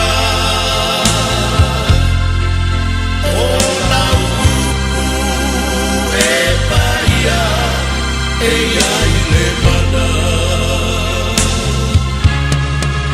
Wa ufalo ile upu my love Thank you so much, Father. We worship you, Lord. Thank you, Jesus. Thank you, Father. Hallelujah, hallelujah. Hallelujah, Lord. Hallelujah, Lord. Ole, whataunuina ta mamale. Whawawina ta maone ne fui por kalame ele ne fiafi. Mamoni atu ala manto whaftai te ela I lau fio ta maa. Praise God. Mātou te whawhetai ala wa whio I mea uma o te mi uma. Hallelujah. E ui ana mātou I loa tamai le lanu lo walofa. E le whatu sa ina I se upu se whamtalanga. E mamoni atu malitai lo le loto tamai le nganga whawhetai te alei. Amen. Ninga te whawhetai ala wa whio le nei aso. I mea uma I te mi uma le whawhetai sili. O lau whaalatanga atu anto o muna whantaunu I lungo le sātau. Whawhetai te mā. Whawhetai la upolo o holo holo o ngalui. E le foi fua e whawawau I so se teimi, au so se mea tau walanga inai. Hallelujah. Anto whawhetai alo o nganga pa I o le so swan siri wa e fua I mo utangata. O le whaunga mātou te malolosi ai mo lo malo, mo lo vi inga. O ave ma whamanianga mo siu mātou atunu pele o Samoa. Tu maui atu o le vi inga nei ma so uma. Hallelujah. Malu pui pui au tangata iu au alofa tamai le ngatele nei aso le ne fiafi. Praise God. Au aso o moto toe nalo lo alofa tu no ia vi oe. Hallelujah. Praise God. Whawhitai tele tama. Hala ia Yesu te talo le whawhitai. Hallelujah. Amene mamene. Thank you, Lord. Praise God. Thank you, Father. Wonderful Savior. Hallelujah. Ia pi ia ma whawhetai le atua e leo noa. Ma whaiwhonto e au lia mai le nei tula le fiafi a wafo le whatanu ina tātou por kalami. A pena ona tu atu le au whatalofa e whawhiloa I mau whalofa atu. Si o tātou atu no pele o Samoa I le nei a fiafi e whatalofa atu por kalami. E manu malo le upumoni. Amen. Si o tātou atu no pele o Samoa e whatalofa atu ai. I so se whawhenga inga lava mo lātou whaitua. So se taitai lava, so se tōwini, whatalofa atu. Whatalofa atu foi au sinsina o Samoa, ta māma tina mātua, uso matua ngani, se ia o lava ialo ma whanau. Ia whatalofa atu foi, tātou viewers I lunga Facebook, le YouTube. Ia o whia lava lo au o tuaila o nanga le nei ala leo. Whatalofa atu foi so se tasi, whatua maua le nei por kalami. ia le ali. Ia whatalo whatu foi, ia lo whapenau na no whatapuai, no whatalo ia wafo ni po kalami, whaunga ina lau au na whatawa, whatalo whatu. Ia whatalo whatu fo lau au na ia taito. Sunga ia taito, lau au ia taito. Whamam ia tele le tue lau sunga male ainga malo lava ngalue, malo lava lon sai. Ia whatalo whatu lau uso nea fiafi. Taitono lo no whatapuai mai. New Zealand nei, Australia, ma Samoa, malo lava le ngalulue, malo le alofa le atua, manon finangalo, whamanu e tele le atua, ia whatalo whatu foi, e si au pele nei, e la si atua, e se whatalo foi le nea fiafi le avea ma avi fe au, a le atua mai le afionga pa ia le atua, whamanu e tele le atua lau sunga, whaunga mana le atua, maua i pea lau sunga, le malo si whale anga tau alanga ina rupo le atua, whamanu e tele le atua lau sunga, walpo kalame nea fiafi. Hallelujah. Ia mai se whafonga anga o Samoa, le swafa whapepelo Yesu Keriso. Praise God. Amen. Amen. Amen. Really? Hallelujah. Praise the Lord. Ia, tātou whawhitaia pēr. Whawhitaia pēr le lofa. Le anga le lei. Le whamaoni. Le sitiriesio le lofa tu noa o le tua soifua le nefo i afiafi. Ia, le ngatei mea uma, au tei mea uma. Soifua manuia le lofa le li. Ia, na ua whancha lofa atu. Ia le polo kalame. Ia la atu i le tina. Ia po siau pele. Ia maloma dia. Le lofa le li. Ia le li. Praise the Lord. Tanto fu lau fu lingi yasu o. Hallelujah. Ia ole aso e te leitunga te tapua. Ia. Ole whaftaia i letua. Whaftai tele ia te ia. Ia. Moni lava. A whaisa te ia whamtalanga li e tomuai. Na ole whaftaia. Whaftai le lofo le li ua mawhai o na wheso swani maanga le lei le loto ua mawhai o na wawina ma malama lama.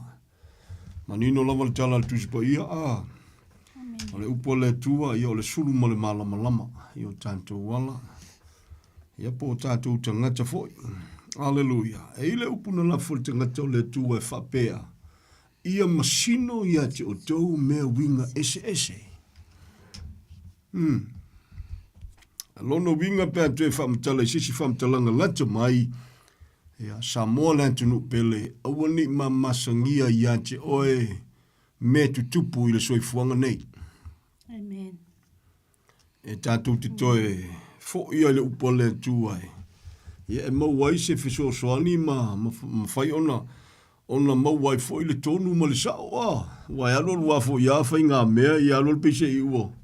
Walo i whape ngai, sau i loma le langona fo, i le ali mai tia mai ala, e kwa i loa i lunga pea, wha kwa i loa i la soleri, ia mali e ala susunga le ki sau ngofa pea, i se teimi po, nisi o teimi, pe te manatu fo i ti sau noa i se aso po, se aso i luma.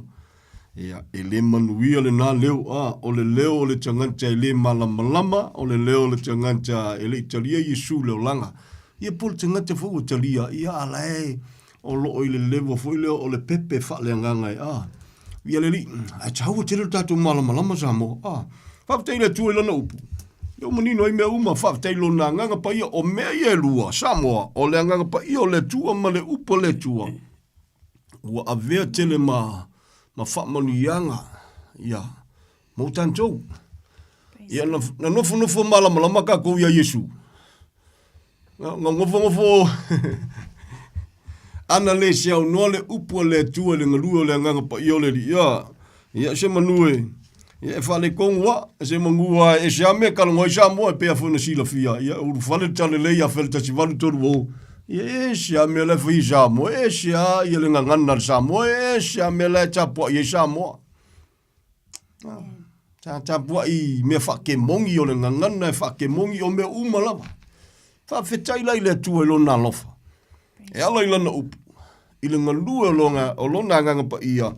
Whaonga ina i tanga tau le tua. Ia le li, tala noa. Mai lava le tapenanga le tua i lana i ka le sia. O le kalesia e pule i le tua. Ai wa umo ona fa ta oto le fa vai la wa apostolo ma le au perfeta o le maatu di manu o Yesu Keriso. Ia o tantou le ngalulue le fausheingo le alunga i rungo le fale. Hallelujah. Ia o naolo mwheno manino mamlo mai fwini sio mea. Tolu fitu tasinima iwa tolu numero fwina e wala umaiai. So se vaenga le tusipa ia te mna miel so soani. Iona tūlanga wa wina, ia malona tūlanga e te tau ona sila te toa ai. O se mea e te tau, pe le te tau wai, o ia te tau na tau la iei lau sila, mai le tusipa ia atoa, kene sio le whalinga. O se mea te tau, o na o tau wina ma awa wina wha malo sia i le tanganta. Ia pe le te tau foi. E iei au onga le tusipa ia, it's good for us to know. Ia ai leo me uma wa me tusipa ia tātou te ola e awa wina wha atu la whanoina. Hallelujah. Even though foi tātou te leo ola i lalo se tū la whono. O le te soifua ma o wola mo ma whiola tu lou i lalo o le mengo o le alofa tu noa. The grace of the Lord. Hallelujah. E le mawhailanga ka ko wola le grace. Koe wha popo i mo sisi mea. E wha popo i lo sisi mea. Le grace lol ka ungo le mea nga. O le fia grace lo ma le mangongi grace ai le grace. E taua lo tanto malama i le upu a le tua. Nau te tala atu le kakolinga, sa mo le atunu pele. E leo se tala inga o se lotu, le tanto Paul Kalame, na ua e whaafafonga, ia mo ilanto ua o whaitau fia tausanga, ia o lo e turi matai e whaafafonga, for those o lo lanto langona, le whaafatai le tua, ma mantua foi, ia le nei Paul Kalame whaatau wa, po mantua ola whaatau wa, te talo ono le upumoni o lo whaangaina, i vi ia le li foi le vi inga i le tua whaamalo whaafatai atu. Ia o nisi foi, e se foi le lato foi, o nisi e le fia, o nisi e, ia. O se a sari ko yengi au kau aima. Ia e mautino lava, e iai lava lau kau aima. As long as we live. Whakwale ko yengi au kau aima amangi au le fia pe feku mai, o le are ko inga sau wad kangaka. Fatu ale to ia, pe mele tala le tuspa ia, pe aulu vale ile nofuanga wa tapeneine le tua. O le mataupu e lua tasi o tusi o whalinga, o lo ola ila le upunai na whemai e li ua i le tua ia fau me uma, le ko yeise oki, le ko yeise kangi, le to yeise whano noa. Au tate wola le nei tino le tu mau, po le alo wola nau i le tua, po le alo wola matau, po le alo wola, ke ana inga le upo le tua. Be prepared. A whai ois tangata moni o le tua, be prepared, e ila wā, lui kauma whitao, o soi whanga e tātou te whika, ia. E re ngata o me tu tupu i le, whesuia inga malaka vilinga o le o langa le nei, ia o mea fo i tu tupu against, ia te oe pia whai ois tangata uola mo le tua. Awalani ngalo, o langa o le taua e le whale tino, ae wha lea nganga. A le upuna le nto mua ia nefia fia. Lafo la apostolo Paulo, le upuna whima ia masino, ia te o tau mea winga ese. Amen. Hallelujah. Kaua. Ele alu ka waso ka kol kuspaia. Samola tunu bele. Tanto te le tau waso le upu. Ia pe va pe foi mo fa upuina. Ele ka ku ele o mal kuspaia se me ka ku ki ka waso ai. A ka waso ka ngaka ala ke fai mai ke fai ka kuspaia ia e ye yo na mafu anga e ono mawhai ona tupu ai le tūlanga. O le mafuanga mua, ia pe awha pe o nante whai tau tuspa, ia e te le isala momoni, ia mataria Iesu ilo wolanga. Ia e whai ngō fia, o ngalu se se le mea. E whai ngō fia, ai sea, whamtalanga tuspa ia, o le tinoa e loto i le tino, tala tuspa ia, e le malama foi le tino, i me whaale nganga not only that, e le wha masino ina wha le tino, le soifuanga nei. Ele kei me whao ngā i Samoa, ia kara ngō pe le tūlanga, ele kei me e whaalonga i whai e ngisi o kangaka, whai malafo le upuna whai mai, ia awal wha masino sino mai le tua, me nei wha masino ina i o tu, o le wha masino atu e wha masino whai oi.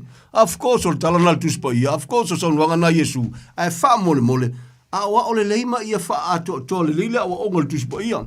E leo wha sa a Yesu, le wha masino ina. Ai o le wingo le wha mtalanga, le mena na wa o Yesu le upule a. Kama whai mo mua, whai le mea ngai lo maka. Ngai mawhaile mea lai whaale kongu yo.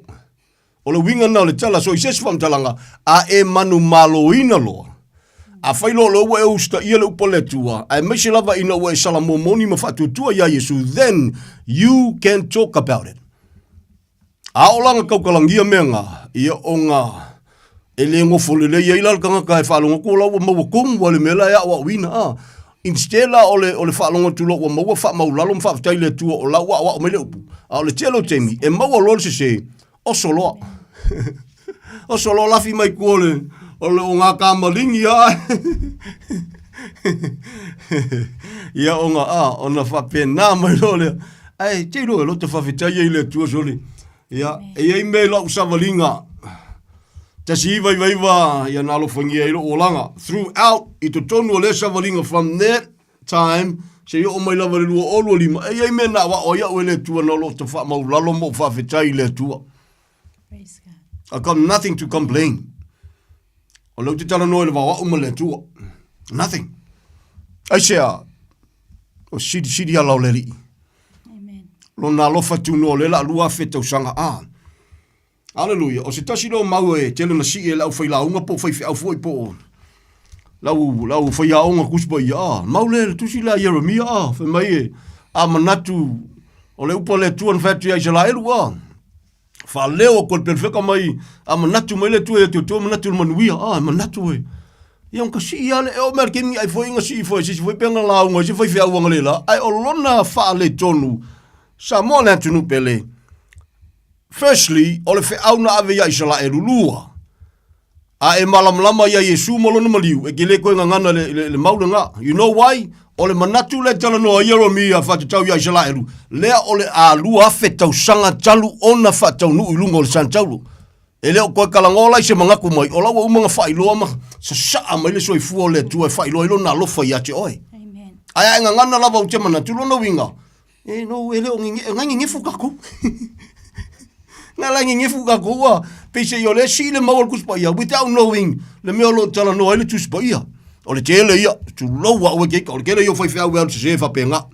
Very, very sad, Ia e pe on ti ngā loto nisi, ai ma lia lo loto, se wha mole mole, e leo se upu tau wha, po se upu fo ye ngā whai aku, e te wha whafonga fo le telo, te mi tea lofa, na mariu Yesu mo tātou, ma lava au lona whainga tā, ia e whainga tā nai. O le telo tātou, ia u whio sofi whai se mea le i whina ngalo le tua whai, even though for ye wo ka wo vai fe awa o ko e fe lo ko ke lo vai fe awa le vala winga le tua la lava ye au na le tua na vala wina la lava ye au na i lo la tu fa mo lalo na ofo la tu so fu e fi au na le tu langa. There is no doubt o la ye tangata ai le to tele o le to tele oso le monge oso o le oso lo so popa oso le mana o le tamau ainga ma le maluali ma li lo to o tita. Ia ika le sila koko e meolo koko. Pua ita le whaasanga le tuspa ia te malama. Ia whai ke le fia whai kau kuspa. Ia le fia. Ia, I'm sorry la, leo se, that's your problem. Ai alo whai le tua. Usika i lopu. Samo le tunu pele. If you love the Lord, if you truly love the Lord, e ala ia Yesu molona maliu. Ia manga yoruka kusika i lopu. Tātou au auna e tusa male upu pēn tau tino whela apostolo i o Petelu, tau tala e tusa male upu, au auna e tusa male malosi u whaoina. Ia pēwhon tau tino tangata leipu whilwhilia monu e se, mā tau te le mawhaiona whaia se mea le te tau male upu moni. Na o mea e te tau male upu moni. Na o te tala atu lava noa, na o mōlo wawa noa, au tala noa tu pēle nei a fiafi o le fia ia kalangoso le kuspa ia. Ie. Ya le tio foi tau tino tanga tau le tua pisi wa avema meri sua mali hey beautiful yo la fafia ile fa pe le upo moni foi el kimi kalango ai foi ngaluenga me lo kupu ngaluenga el kimi kalango ai me lo kupu Samoa el kimi kalango ai me kupu ainga of course o le tatu te lo langa le nei ai o le me ua mauti noa so le ele ma foi anga o mai sa so ka ke le me fa fe ka yalo na lofa tu noa. Lona nga lelei, lona wha maoni, lona manatu mai. Ia ua ave foi,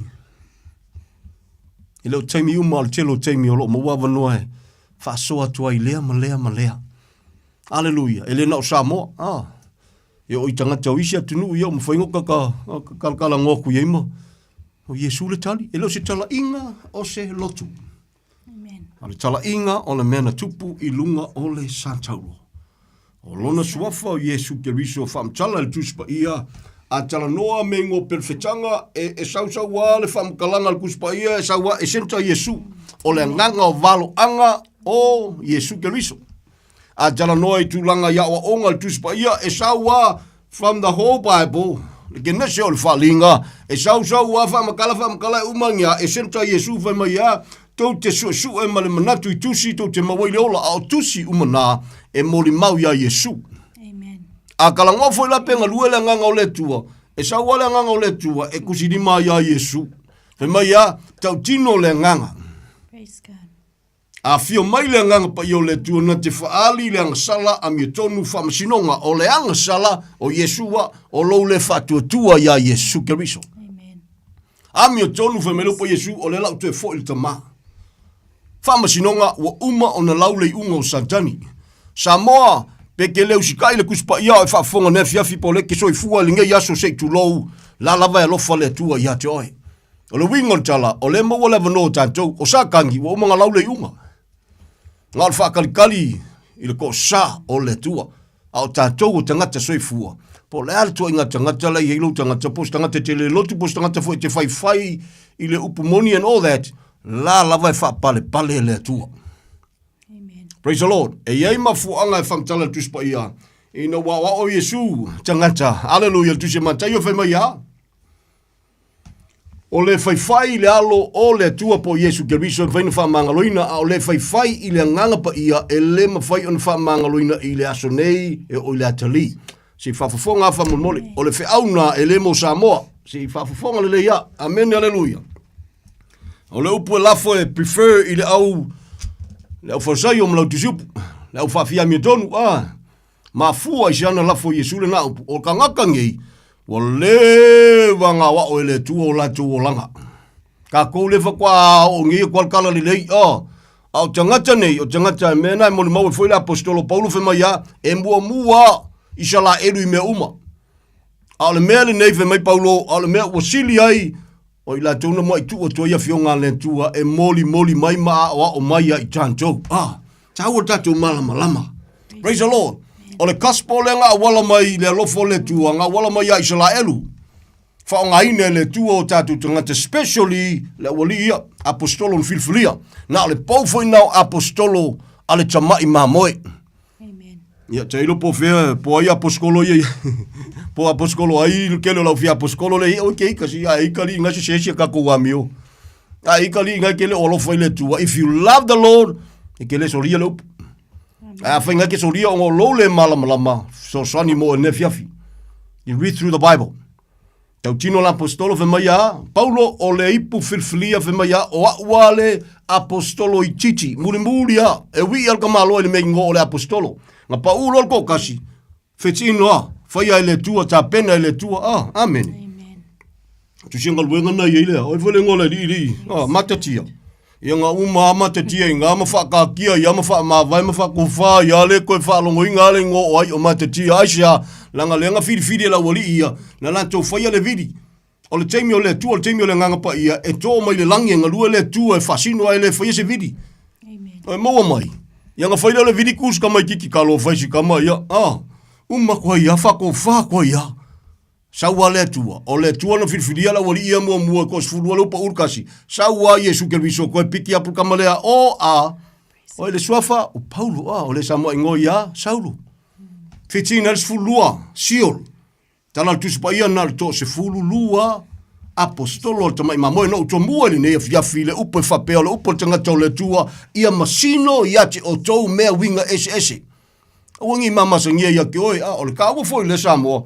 Ia tate fa so foi to tonu foi o le nei to vine le mea lo e fa fonga lo fa so atu matala no atu. Alo te fai tau tu spa ia Amen. O wana no e fa longo mai halu me pe. Bo lava fa longo vai fa, bo lava fa longo laungo vai fa. Of course fa taile tu ia au no lo tau langa ina lo pumoni. But at the same time, a wanga ngai fa longo fa fela pe sa le me komil me la sa lunga. A fa fe pe sa we mongo yoki fa la sa. Lai ameng se ia le kalu lo le fa ka kuspa ia. Kalua ile o lo le olu fo yo te sa ili le tua. It's about time. Ole alofa fo yo le tua. You might notice tangata le masani fa fofonga. Ya o ese le si le vole mo moli ko le fa. Ole alofa le tua. Ya o faisi ma si masaula kiki po la alfa winga lu pe fa po le mele tau tala to le ne fiafi. Ai ma walunga lava le alofa to no asidi tala tu spaia ana le fa pupuina yaso ele si fa la inga aisha o le sawa le fidi ele fa kanga sa e ke le ula ya sakangi lau te tala noi so stangata soifua the only person e malama sakangi wa mawalunga ku le malo si anga ma le pulenga ma le puipuinga le tua ia te ia o le tangata ua salamomoni ma fa tua ya Yesu Keriso a fa ele salamo le Samoa po le ale kulanga o lo ia ke oi po le pe mawalunga se sofa makai po oil pale mio Samoa po oil kai mawalunga o fele kalesia a faia tele mo salamo moni ilumo le tua mai fatu tua ya te ia elu al me la kwal me pe pa le le me aisha ele pe pelo Yesu ngala fo Maria o kika o lo po Yesu ale pa ule fu o le saito ile mapala tala no le otio le tangata tua was surrender ile tua wa fa pe atu Yesu fa mangalo lo tangata sala I'm nothing without you. Lo wola le nei fa fitai wa me lo na e maliu Yesu na maliu mo le tangata sala. Lo wola le nei. O foi natu lo wola o titalia o Yesu Keriso ave mali ma fa ola lo wolanga. Amen. O le melenga. Ele fa ele se longa kalu le loku ngo fa ile so tau tinonga. The moment nga luelanga ngo le tua e ala ilana upu. Po tau walanga sesi po mori mawinga sesi. Viale li ona. Nale na wa tu spa ia af me la apostolo Paulo mai e fa fe eli ola va venga wala ngala walia fa vena la tu fa longo ye ola tu teleo fa tu ye va fe fa ve pa fe le ise singa kala inga fa venga la pe le ise a winga we have to ina ya wa wina le lofa tu no si desi vi ali ai ole temi fa tu a flow we le ngalu le ngango le tu si le ngalu nga there was no other gospel at that time. Ja, ole ngai kaimi. Jole kelele. Ole gospel vai muku, ole gospel kalinga muku. Ai mo me le wingal fam talanga. Wa, fele le me. Ai le fele la vai e tu tasia mama walunga, mamanu malo a ia ile upumonia le tu. Eu ia wa seina le totele. Eu ia wa fa filongia le totele. O la vai tu tasia. Na la vai angia le fu o le manu malo o le upumoni ma fu isa ona o ia o le tua le pepelo. Amen. Maria la sunga le pepelo le tua. Amen. O ka fifo ka fai kalkus pa ia ele ka kile mo je me pepelo le tua e ye me pise iwa. Wo le ka ngu le ka mi ma fu isa o le lo fo le tua so le. Tala tus pa ia me wo li liu fa lasito sa o le tua. Tu tino le tangata o le tua, le ipu filfilia whapitoa mo Israelu o Petelu le na. O le wala wina whapitoa o Petelu mo Israelu. O le wala wina whapitoa Paulo mo nuese ai ngā kawa fo i ngā alu mori mau kufo iskaka. E le whapea ngā le pauna tangata na laveina. Ai o le wala wina ia special to that area. Ia na whatau nu lawa le fina ngalo le tua soifua Atau tino ngala na Petelu fai mai ele fa tuai mai le tu e me ua fola ina ia. Ai o loo ono sai mai pe lava o ia o lona fina ngalo ia awa nei whano se tasi. Ia o tangata umai le salamo. Koe whafafonga o ye samo. Ele fa tuai. E fo te minta walanga tamalo Paulo fai mai atena ia sole ai makau kia sole ko wola kapua i sole. Makau kia ko wola finga wai Paulo ngfale kongu. O le ola ka waso ka kou. Leo pule na. Puna tamalo ina wa. Me wawa ya sole atena ia me mo longi o ko umka ka kapua ia ka ia sole. Al me fale kongu. Fe me ia. Ola ia se lau papa kele ala kusi ko le ai lem fe me ia mo le tua e le ilo o le alu ka waso le me. Al mena tati alo fa sa mo we tita. E manatu ma sa no fa pese kwa ilo ai lunga, kwa ilo pa ka ko voi lunga. Maria lau sunga. Ele ka ku kele fakali se yo lunga. Ka ku ke loa kwa gaming ai ale upule ale tua. O le sulu male malama. Ale nganga pa ia le wafo ina tia wa o ia tatou I me tonu, I le ala tonu, I le me moni. So ele whakalkali la, ai lala na ngana le tangata whapena, ia atonu o le malama. Firstly, a le o lea, o kama whai e lafi ai, le fia ola I le upumoni, o tama whai e lafi ai le fia usi tai le upumoni. Lafi al kama ngawe mai, ia mako whai e se kako interpretation, So nuanga nasi tasi o wauna, ia tati alofa iai. When it comes to the truth, po le ala koe ngā whamakalanga, at the end of the day, e angengia mamangu malo ia I le me mongi. E fiu ka koe fia la lafi. Sorry, man. E fiu ka koe kau keu ia ka koe upum whamtalanga. Very sad to see. Ai alofa moni a Yesu. Usikai laupu. Amen. E oki a koa le melo sisi malkus pa ia po ai lava lo tangata tu loa. Po ai lava lo tangata a whekele usikai laupu whainka. Amen. Pe e whaalei longa le polo inga faulang sa Yesu a mai a. Pe e whaalei longa e. Whapeso si kwa lai tiki kile longa polo inga. Ia o nga kala polo inga ngā e sole. E kau wawha ia mea uma e meisel maliwa Yesu. Leo po Yesu nwhatu yana so. Ua o tui nantu le polo inga fau. A le lawai kau ke kewa vai la wali e fia. Kau si polo inga kuwaima a. Fia kau si I le tūla fono ma. Ia tulo o keika e o le sapati e o le se furuai. It's not for us Samoa. Ia tunu pele I le loto. E le mo tātou. Nei te tonu tu spaia, of course, kako ke su e mal kuspaia o le kele I o mau le kuspaia. Ai umal ke nese o le whalinga e le ia maia mo tātou. Le ngata freshly mo kako ngwese. Secondly, ina ua. Maliu Yesu Keriso. Whatawina tātou le tau. Tātou au auna o le whea ngai ngā fōu. Lua konita mtau patolu. Na saunia I tātou e te tau o na whai mau auna o le whea ngai ngā fōu. E le whai mai lea o le whea ngai ngā fōu. Ai ola wha whea ngai ngā tuai ma. Wa o kako I mea le whea ngai ngā tuai. E ale tusi e whasioti. Ai ale nganga e whaola.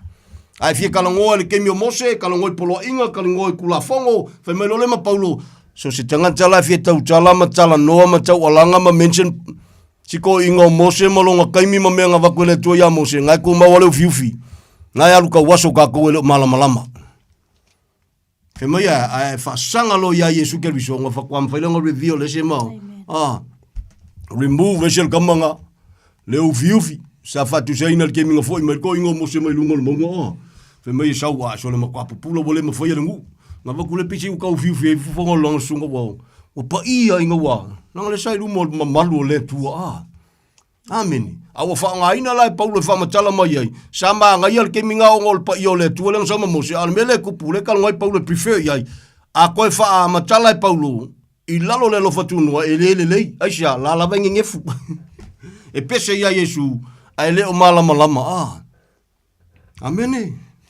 Kaltia rima na ta ua paulo lupa fa pese ka kuku mau ia sa lo tonga ua fa sa loto ma ye tantou e Yesu ai wal ko amole amol polonga ai sau se le ma faina ta ua metonu ina se tasi tau singon tu la fono amen polo inga tala no mal perto menga tu la fono you name it none of the above ma yo se mana ua ta ua metonu ina tau singo le tu la fono momua te ama Yesu lua pa u na le lofa tu no ma kau kia le mea li mai dia amen o le whaimel kuspa ia te ama Yesu ale pepe se ia Yesu ma launga ia Yesu ma kakalo ia Yesu se awa kei kal kalal kuspa ia whaimel tara tuspa ia ai fia ta ua me tonu wina tau singa tu la fono so si tu la fono mpelka ma poloa inga le whenga inga tuhai tala tuspa ia mua le mena tupu te ama Yesu pa u na ile lofa tu noa wow so le makau kia lari Ola mo kwa ke la la ka lepe pese.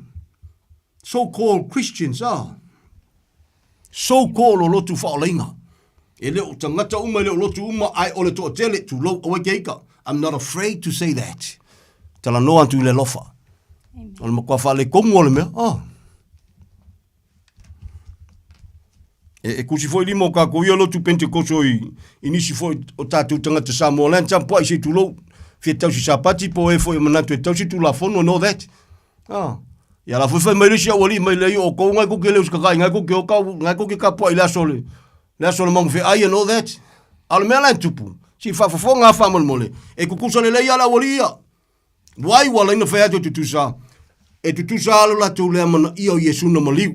ai kalangoi sima wa ole le sapaki. Ai kalangoi sima wa ole kula fongo lea. Per komenga wa ole a le se fulu ai. Wa ongo umo yol fenga ngatuai. You read through the Bible. Famul mole ai se moltus ba ia fema Yesu pe fema la apostolo Paulo fai tatou te tonu le kalesia. Can you let me know ngi ke o kale kau la ka fai kau fa mole. Au keika. Ai a fai we fiu fai kalkus ba ia le se mea. Ela mea linga Tal mea ling tatou wa oni mele wa o meltus ba ia fai. Amen. Te wa te itali. E so sonia tu. Ya ikali nga ka waso kako. Se ka waso foi se ka waso se tulo. So soni le tu lo loto. Tango chale tau tangata. Samola tunu bele. Tango chale tau tangata. Amen. Tango si kango koe fa mole tu ulava yai oile tu langa le si tamai temia le siang sala le si pepelo a sau maliu mo tanto walona fina ngalo ya wani fano si tas ayo tanga tu mo sala mo just figure that out man tu sila yai kau kia le lofo ne tu asole Amen. ya la fa fela la wori ya wa oma a se ngama su ela komea e te alofa ile langona foi le mai ia lunga al fai au ia longa se ala ngale amaki kapua ia mako yo ia mako wa of course e lunga al fai au ai malia lau sunga le ke ngana fa pe nga ke lo se le wa onga al fai au male lokunga ke ia malia lau sunga e afeke ma oi tala tu spaiol manongio le ola e o tu le ola o mangongio le oki e o ko le oki mafua ono le wa onga fa filongia o ina wa o e paulo le pula ma tau te le pei o le to tele o e fa filongia le upu a le tua. Ai o te morima watu mo mato morima watu tau tinonga le paulo o i manto o lo iluma o le tua lo iluma o Yesu ke riso mai a Yesu fo i mako e kava a koa mea umatori. Amen. Praise the Lord, praise the Lord. Amo lalo a tatou loto soli. Ia leri.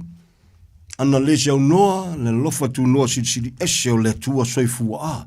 Amen. Ia. My dear. Nela ka ko wole isto. Ja. E pai sing kama I fam talang si so swania tu te Samoa.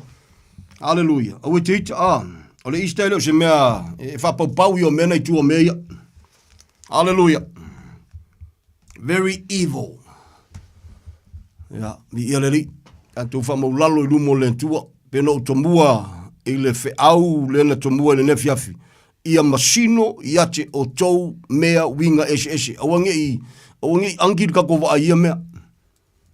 Awange manatu e o mea wo leva kako o mai. Ia awhai e saolau sunga wo leva. Nano o tue wha manatu atu. Ai te lei soi fua mai whanau mai ma whana nau mai tu lou. Wo leva kusiel kuspa ia ngai mea o le fasiri. Le an mea wo lea awa winga ngai mea. Pea wa oanga o le mea ma fia kako kanga ma mea fia ile whai fia awa o langai kalesia. Instead o le awa wina o le piu o le lofa tu no o le tua soifua e ala ia Yesu malona maliu. Neo se kala ingo se loku. Neo se kala ingo se lotu wha mole. Tala ingo Yesu na maliu. O le kalesia, yes of course. E ele mengo o le kalesia le tua na wha tau ilona toto. O le kalesia, o le tangata o salamomoni mataria Yesu. Ere kei me kalangoa ile tangata whamele kalesia o ea. Ia. Ele mawhainga ka unga oe langa ili nga oe se ka lesia. Me na a o na whamatala tu spa ia whema ia. O le tino e tasi, of course, e kasi. Ai tele I tu tino. Ele mawhailanga whema inga oe le ka lesia. O le ka lesia, it's a group of people o salamo moni ma whaatutua I le tua soifua. Le nuu o Israelu, of course, o le nuu o le tua, it's a group of people. Hallelujah. O ena lantou ana fo I le tua. Tau ala apostolo Paulo ai lu I tātou. Ese ale ekalesia e ese Israelu. O le ekalesia fo I Samoa, se wha mole, o le ekalesia e leo Israelu whale anganga. Ese a Israelu, ese le mengo o le ekalesia. Amen. Ia nana vatu al sosoani le for those on aima natu whapenama o seina le namea. Tala tuspa iam. Whaingoa o le lau olive vao, ma le lau olive le lei. E se la le lau olive vao, e se le lau olive le lei. Ia o lawan ngaf sosoangi mo ilantou o lo tau fisisema o seina le namea. e se al mengo le ekalesia. O le ekalesia, so se ngangana, so se lanu, e ui a Yesu, ina o salamomoni, ma whatua tua ia Yesu, o lena maliu, o na entale mengo kongo le ekalesia. O Israelu, o te ngata o le whengainga. O te ngata na tupunga mai, i te ngata o le whengainga. Apel amo, Isaako, Iakopu, suile ngo ia Israelu, whana nau mai ai, i tu ainga ia se fululua o Israelu. Sukolu kenga ia ai leo. Vialeli. Praise the Lord, praise the Lord. But it's amazing for the natulanga. E ui ai le o la vele kenga ile kawa whainga la wali e kos fulua. O le ngā pie pise i o la e ngā ngā mai e ma ma wha lafi mai e le kalesia. O le kalesia o le teini. E kalesia o le teine muli. O le tau pou le mea. Beautiful. E le mawhaina ta ua le kalesia o se whawhinge. Pefo ngā wao e ngisit kusi o le whalinga. Le whalinga se fululua, lantu tia wao se seina. Ma lia lo loto o le e kalesia o le tau pou. Piua whatau le toto Yesu Keriso. O le kalesia la, so se ngangana, so se lanu, so se tasi ua salamomoni ma whatua tua ia Yesu Keriso. Ese mea, amene. So swani a te oe Samoa. So swani si o tātou watunu pele o Samoa, Kele me alu fia fea o ngaisi, a lakule me, e di linda avau le mea isa, kele kalango le history, ala ele o pa ile fatu al tuspa ia atoa, o la le fatu al tuspa ia atoa, ua na o Yesu na fasa taroina. What's the point o kalango le history ma? Kele ilo, lo si la fia ma, wangi au whailonge kele ma, e doctor a ngefu melea. What a waste. Ma lia lo loto awa teita. What a waste. So swani le tua ia joy. E ala la no tau tino whapea. O ilo loto. So swani le ngango le tua. Le tau tino ngal tamalo isala e rulu ngale soli. Ma ia, a mangaku I whalka ngaka o ia, ina ua tala noa paulo ma wha malam lamantu I ona uso, tangata Israelu fo ia whamai, whaiakula I kangakanga, a manatu I whola tau Israelu whaku ia, whaiakula o le Israelu fo kamaloringi, le tau tinonga la lean paulo whamai ia, o au, na peritomele po e valu, o le aingo Israelu, o le ainga, o le Peru sa e Peru, kamalo sa le tripo ai, o le Peniamina, I lale tu la fono farsaio, le matau le ngaina I se metasi, mea uma ia, fe mai paulo, ota, la pisi, mea uma, ona ole mawalunga o Yesu Keriso. A waongi ngisi foi ka ngakal kulanga le tau tinonga paulo la pisi. E uma longa kau, kami mai lo mai leo langa na paulo I mai, ele o malama I mea la foi paulo, na laina ta ua o la pisi. O fea nganga mea. Samoa. A soli, elengi fea nganga ka ko soli. Vesi, yama vesi ma. Ia mariadia il fa mawalunga fa valvalea. O Samoa. History and all that, tupunga, fa lupenga. O e malama tala tuspa. I se wiki ika fa malmula tala tuspa. I o tatou Samoa I taua. Whanaunga ale to asa. O fea lai sa wa Samoa malako. Kala anga o kupuanga ma history ma. Fa lupenga. Nothing. O na o Yesu le tali. O le whanonuanga, sole, o le kele fui o Samoa, o le kele fui o whaiwhi au, sole, feo lo loku le malama o kangaka lo loku, le pepesi a whaiwhi au, sole, I mea ia wha Samoa, mo le anga nuu, sole, ma lia lau sunga. Tala tuspa, ia le mwhinga ko ingu le ipo, le tua ko ingu le ipo ke mongi. Ia le mwhinga ko vivi ia kui o kako lau whaiwa ia le tua soifua, koe kako, o lau tala noa I upu na Samoa, loto nama upu wha ke mongi. You are embracing them. You are acknowledging them. Samoa, either you with the Lord or you against the Lord. Amen. Awa ngi yawa o se inga ka kou Samoa le atunu pele. Oi malam lama winga I o mea ia, me whapau ia. Ha? Amen. Oi ke ika pele malam lama whalongo le nei whamolmole. Ne se tala ingo se lotu. Ai le fia. Ia pauala o ia, tile. Ia ai le ngula por kalame. I le lofa o le tua soifua. Praise the Lord, praise the Lord. Amen. O ki ka kou le Samoa le tunu pele. Pero to mua mfaso o tufone nefiafi. Ese a Israelu, ese ngu ese. Ese Israelu, ese mengo le kalesia. Amene, aleluia. Tātou, Samoa, Nuese. Ese Israelu te ngata o le whenga inga. Aleluia. Ia, saua i lomba le mengo o le ekalesia. E whawaila wari ia. Nuese, ma Israelu, ai o le ekalesia la e tumu i te ngata o Nuese. Wa iei te ngata Israelu wa whaolaina. Taria Yesu i o lato ulanga vi ia le ri. Ai o le toa telo i lato ono lo iai le valo anga a le tusi po ia po le tua e whatatau ia i lato. Wa whatau waso, wa whaapongi sa, wa whaakukuli le tua o lato whalongo. Wa whaamaa le tua o lato loto. E iei le mafuanga. E le o maafua loko Israelu whamolmole Samoa. Lalanga whamaa. Whawhitai le tua wo o meile lofo le tua ia Samoa. Ale wo o mai fo i le lofo le tua so le ai. Ale fo o ko apa fo ia me mai e ko kau ke wele kalesia malia lo sunga famol mole. Ele fai mai se longa ele anga nu nga malu le tale lei. O e malam la mole tu e pa ia o le tu e malu. It doesn't even need anything if apa ia la na e kalesia. E pa ia le e kalesia ono le tu e pa ia. Ono le tu e malu. O ka ko malam lama e famol mole. A se ka waso fo se ka waso. A se ka waso ko fo ila le la fuma mo e ko ka waso mai fo male le mamo so le wa ki le fa le tonu. Samoa le tunu pele le lau te pa ia na tomua le nefiafi ia masino ia te i tanto uma mea winga ese petala noe le kalesia. E le palo a fua ka kou sisia. Anga le leile tua wa aio e se tu lou tātou te whatau waa. Tātou te vai tau mawhai. Ai whawhetai le lofo le tua. Le maliu lau Yesu so le ok longa makwalu lua le ulo sa kangi inga watik lea le tua langa upule mea inga wa salamol kanga kam kalia Yesu fa mai ya olona le lei le wa tatu le lei tau a mio tonwina fuina wow amen okay lo mo kwa lu le ulo sa kan sorry e ola mai o li ol kanga ka ve mai kuspa i ol fanga ngol ko sa le wa ka wa mio ko winga fuina tu poilo le tatu nga fa fetai ma le loto e fa ma lalo ma fa pe ifo yo tatu loto fa fetai ta ma analysia no lava lo fa tu no ele so mako le lei ele se mako aka mai po so mantu wa mio tonu ya mio kongo sa mo e pispisia. Ele se vi ingo le tu e mawai. Fa ftaila lo fa tu no sili esse o le tu a soifua.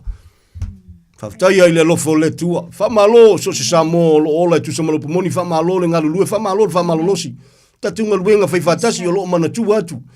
O fela bo Yesu se sa mo o le pomoni fa malo.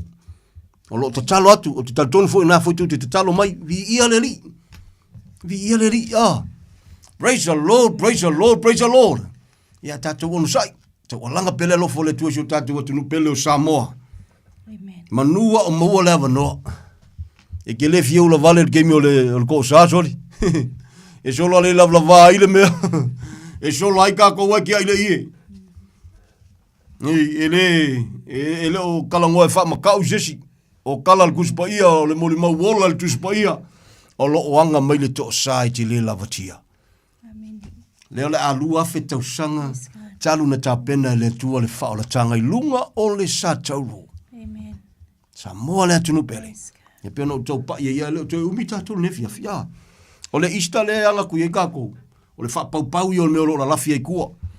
Pau ale fau tuanga ia te oe sa moa le te fa fufonga nefia fi. Awane e taula lau sisila i le aso. Taula i le mena tupu i le aso, ok? Danga e mangaku i le aso, ia. E faisi fa pau, o le ula ima amu so le sa kangima ma e ua, E fiari ngi aso e mariwa Yesu. Maki le skausanga, perida le skausanga. E o alu ke uva peo ke sema si skausanga.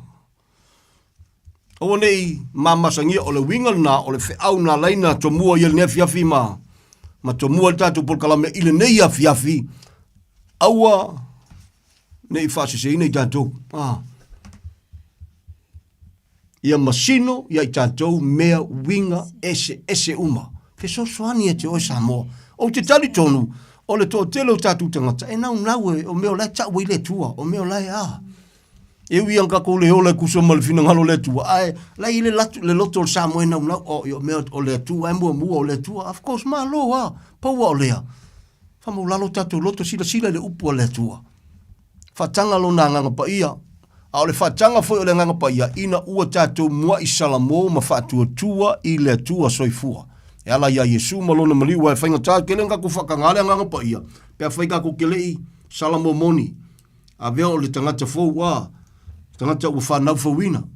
Ma fua isa o le tala tuspa ia le so potiti o le tino e loto lava I le tino. O le tangata whaaleanganga, pauna o le tangata I loto I me whaaleanganga, e loto le upo le tua, e loto le ngalua o le nganga o le li. A o le tino. Ia, e loto ala tau le tino. E leilonga ka, a kau kakala fo, e kau kakala le tino. O le matau tiana le lapatainga na lafo e paulo e whatatau matau pule o sa taulu ke riso. Le kale se Filipi fe mai a to tele o latu fai mo latu fili le mata upu I le sa taulu ke riso. E ke lo, le mangiki o lo ka kingo pe au ye ide. Ke lo kemika ke whai kau e ma fua I sana la fore upu lea. O le sa taulu o Yesu ke riso na ui mai aile tua sa ili o mau. Whawhiwhena ave ma whidio tanga tele wala na ui mai le tua sa ili o mau. Ano maungal kuspa iari, ma ta upu sa tau mai ya wala tu fai, to tele wala tu fai ma whidio na tau po sa tau lo ke riso. Ke lola, ngau nga whai ama whidio kanga ka o le mea ngoi mai le tua, whai mai lo ma paudo. E leilonga ta, laulo ma le unga, o le malaya lo lato iunga, o le manava lo lato watua, o le mea tapo ai, o le mea masiasi ai, o le malama lama na mkau kia lo upu. E ka uel soafo Yesu, ka uel soafo ngamaliu Yesu, au le whapau yo mele tua, Easter. So evil. Fa mei alta l'apostolo, o me tapua i o me masiasi ai, e loto ala tau ia I mea ale o langa nei politino. Whaftai le tue lana upu, e le palafua I ka kou sa kangi, in Jesus name. Sa moa la tunu pele, e lofa ia Yesu. Ire, ka kukile ka wasol kuspa ia. Amen, hallelujah. Praise the Lord, Hallelujah, ke mga kuwail kalal ko inga au, Ya, au le lofa o le tua, au ngai ke minga ngalue le nganga le tua. Ya, na lava manino, e le palafua se si le tua, te le tala e mwhainga confirm nga mea, Hallelujah. Ya, e whawhitai ai le lofa o le tua, soifua siti de se, sa mo le tunu pele, e lofa Yesu ia te oe, o le fautuanga, o le te talo, o le talo sanga, ya Samoa. O ne e te paliasu, nanga whapau, ai e mantua, e moni, o ia lava o le tua na maliu, leisianga sala leisi pepelo. Para o le melu i ai, o le tala tuspa ia, le la kupungi la gusi, makaku, o le tala tuspa ia. Me la apostolo Paulo, o le mea e manatu e manatua le maliu o Yesu, o le teimi e whail whamantunga. Fa meile lo por tanga tole tua, o le whamantunga, so se teimi lava tātou te take part le mea lea, tātou te manatua ai lea, le maliu o Yesu ke riso, se ia o lava na toi a fio mai o ia. E le isa wa onga e whamangaku se aso, langa e whapaupau, Hallelujah. Nge ke fu, ia ngakangi se fo leo, le si whai whiama, le aso le nei na maliu wai, soli, se whamalmole. Ia la kangi se. Kangi ma maringi o loi makalia ngai le whawaya si a kakomea. Tatu o tuspaia. So se teimi te talia ai le whamantunga. Tatu te take part in whamantunga. Tala tuspaia wa o me whemai talia ma le wato whamaulalo. Talia ma le nganga whaftai ma mana tu ai le maliwa Yesu se yo lawan toi a fio mai. O le teimi nai whamana tu ai leo le aso. E leo le masinga. Ia waila i mea le masinga le whaima. Me la wali i la lafi mai kua ngemea. Makau kia ia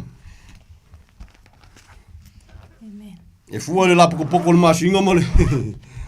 Ya, e whawtele tua e le palafua kako. O le tōtele o le kalesi o lai, tai se nai. Ya, alofa atu. Na mariu Yesu mo tanto umalava. Na mariu Yesu mo tanto umalava ue teita. Kako ke, kong kalu kau. Praise the Lord. Le kalesi lo tolu tono tuchel falinga. O le teimi tonu ana na usu el kamalenga, nga modu el kamale ko kongo le kalesia. Efeso Simrana Berakamo. O le teimi na fai poi lea le lotu, ma le whainga malo, leo o mai a le teimi le nei. Makau kia ia. E tatonu foi o le lotu mua le to tele le laulangi antoa. 2 main big churches in the whole world, they both playing a huge part i ko kongo whainga malo le mangwhi ai. Ka kele songa la foa ngi mea. Ai ka ki kau kala ma le loto e wha maulalo according. E le ngate upo le tua ma me o lo ma whaion tātou mori mawina. Ka ko kele la lafi ai e whawhitai le tua i lona alofa a. Na mariwi e su mo tangata soi fua uma ai a se se lau whitwhilinga. Ya. Ka ko kele play minga le tua pe a se se whawau e kofu wali ka ngaka a. Ia la whawhenka ku koe play minga sole. E la lua whetau sanga. Talu o na whaalia lona alofa na fua ilon soi fua ilu mo le santauro. Amen. Ya. Samoa le atunu pele. Ya. Ele maliu fua Yesu. Pe ngalo ani si pe. Pe ngalo pai mala whaina alofa i ante oi. Ya ole au ngani ma te talo atu. Oni ngalo le alofa o le tua era le maliu o Yesu ilo soi fua. So swani ante oi. A whai te ritali a Yesu ia. So swani e. Te whai se whiwhiringa poto mo ia. Tali e Yesu e ve mali ma whaole lo langa. O ke fia mapoloku. Ki le sau se ngose loku. So se loku a. So se koe ngā loku a. E ke le sau se ngose loku. Na o ie su ke riso le tali o mea uma. A iei leo ngā ole e kalesia. E fellowship e ona tangata ma whiwha malosia i ma whiwha ma whanwhana i ma whawhanga ina le upu moni. Of course e au ngā. Ai tātou te le sao i se ngoa o se lotu. O na o Yesu lava le tali. Anga le leile tua. So swani atu le tua le tātou atu nuu. Se tātou atu nuu pele o Samoa ilu na whainga malo ia. E leo ngalo te talo. We can only do our part accordingly. Le ngalue o le nganga pa ia o le tua i tusai malana upu. Knowing for sure, e leo li liu le tua, o le au mea uma, o le tua moni e to otasi o le pule au mea uma lava o le na mua i alofa mai, e leo li liu o ie whababau. Alofa atu. Ang le le tua i ate oe. So swani le li. Whamalofa aftai so Samoa mantua, le Nepal Kalame lau te talo, whamalofa aftai. O nauni au na e whatau wa o tātou tangata. Ia o vem whamonianga musu tātou atunu pele o Samoa. Ingusia pe sa wainga o ngalopu mongi, let it be. Le fatusali ale tinga i aso nei, ma le manuia atali o lo wata pena ine le tua, mo ona tangata, mo so se tasi, e salamo moni ma fatu tua ia Yesu Keriso, e tapua ila nganga e whaavae ile mea moni. Amen. Alile tua ia te o le nefia fila whaiste talo lo matu o tua whafte tele. Whafte tele lava le nefo yaso, whafte le nefia fitamaa. Hallelujah. Te walanga pela upu. Upo le ola. Upo le lofala. Upo le amiotonu. Upo le manu malo. Hallelujah. Ngalu atu lua nganga pa ia tamaa. Ngalu atu ngalu ane ngalu ifo. Hallelujah. Whamatala loto isio mantu atunu pele o Samoa. Hallelujah. Siri o wala tama.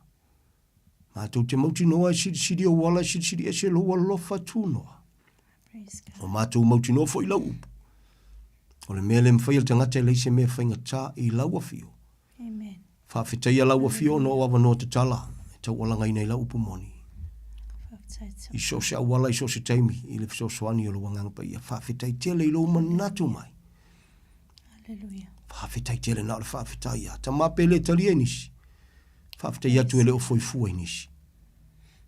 Mo lo malo mo lo vi inga e leo noa. Si tia sio matu watu nu pele o Samoa yo na whainga malo yo na tangata anu. Yo e tino matu tua o lava yalo ma whanau pele. Ta maa, manino la upo te le fina ngalo ia whano se tasi. Amen. Matu te whatu tua ma wha moe i ato ai. Hallelujah. Whai ala ufio me siri. Hallelujah. Manu la vau ta ule aso nei o le aso nei. Praise God. Amne leita mai sio matu watu nu pele o Samoa. Si ia te oe mea uma ma le whapau lalo tama.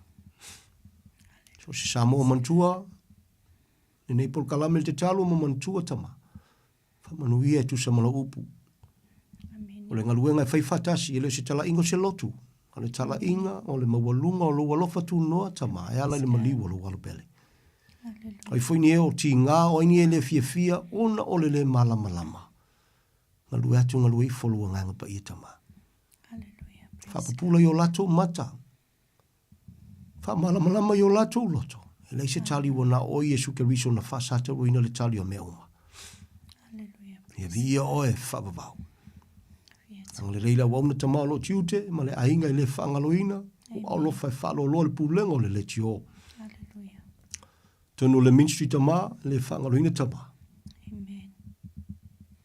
Tino lau tele o lau afio lau e kale sia, whata wine lau toto, Yesu I so se ngangana, I so se lanu. I lato uma wa salamo moni ma whatu tua ia te o Yesu. He le whangaloina. Si ti ua olofa lo nu o Israelu ile te talo. Wa whamaina alo tol totele, wa whata waso I le lato vai. Whawhitai ono lo manatu mai, ai whawhitai ele o ngalo I lato.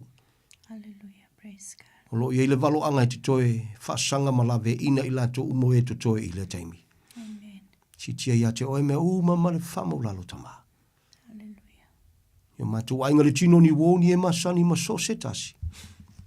Kame matu ma whamonianga mo lo lato soifua. Ai meisio le soifua ana maola mo o e leo no yasu te toi. O maola tama e maua. Ma le whanau. We are nothing without you. Ai whafte tere lo alofa tu noa wa e mua I alofa mai ai o lo matu wola I lalo. O le teita inga, o le puipuinga, o au whamonianga ato toi a wala se esilenga te le tino siri lenga. Le saolo tonga e whamaoni. O matu manu malo ia I mea umalawa. Molo malo molo viinga. Ia via o nei maso uma whafte tele tama. Ala ia Yesu te talo le whafte tele. We thank you, Father. We thank you, Lord, in Jesus' mighty name. Amen and amen in Jesus' name. Hallelujah. Amen. Wonderful Savior. Wonderful Jesus. Hallelujah. Praise you, Lord.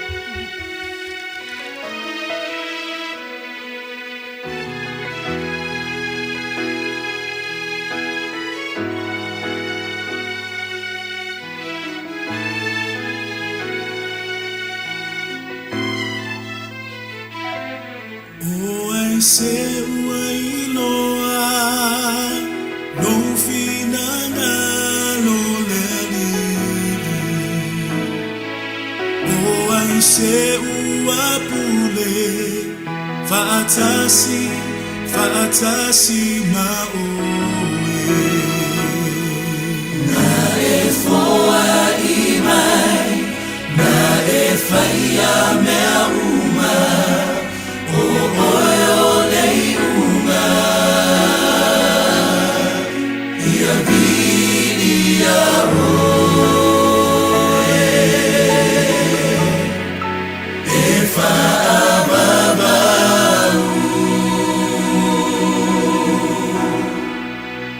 o se vivia se oi kawana e whaia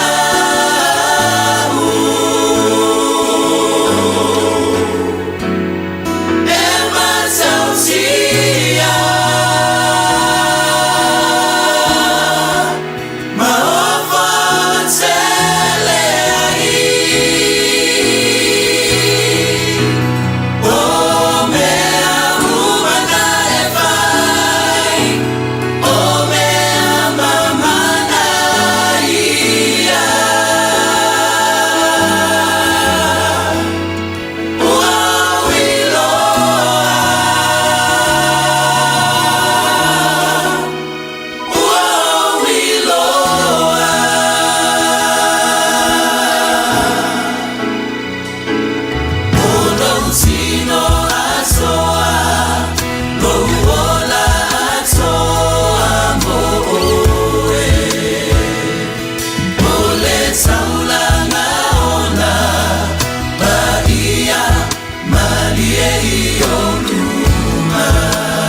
se vivi a to e wana e whai au e mata utia e ofo tere ai.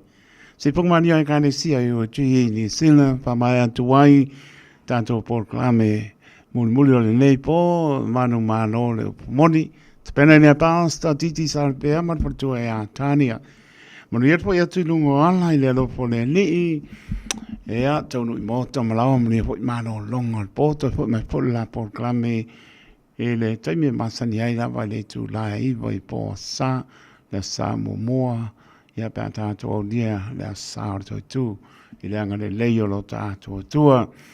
Le o spulu minute wa te ai le tu la spulu te tonu, tau lungai po stau tu nei po, patara patu ia na manu vese motu makalio, ia mare ainga, manona mare wa mai, Rosalia Miller, manona wa pātai, pia po ia eti tasilimu, la inga manona wa pātai, pongane Bao West, mare ainga, ia oi foi,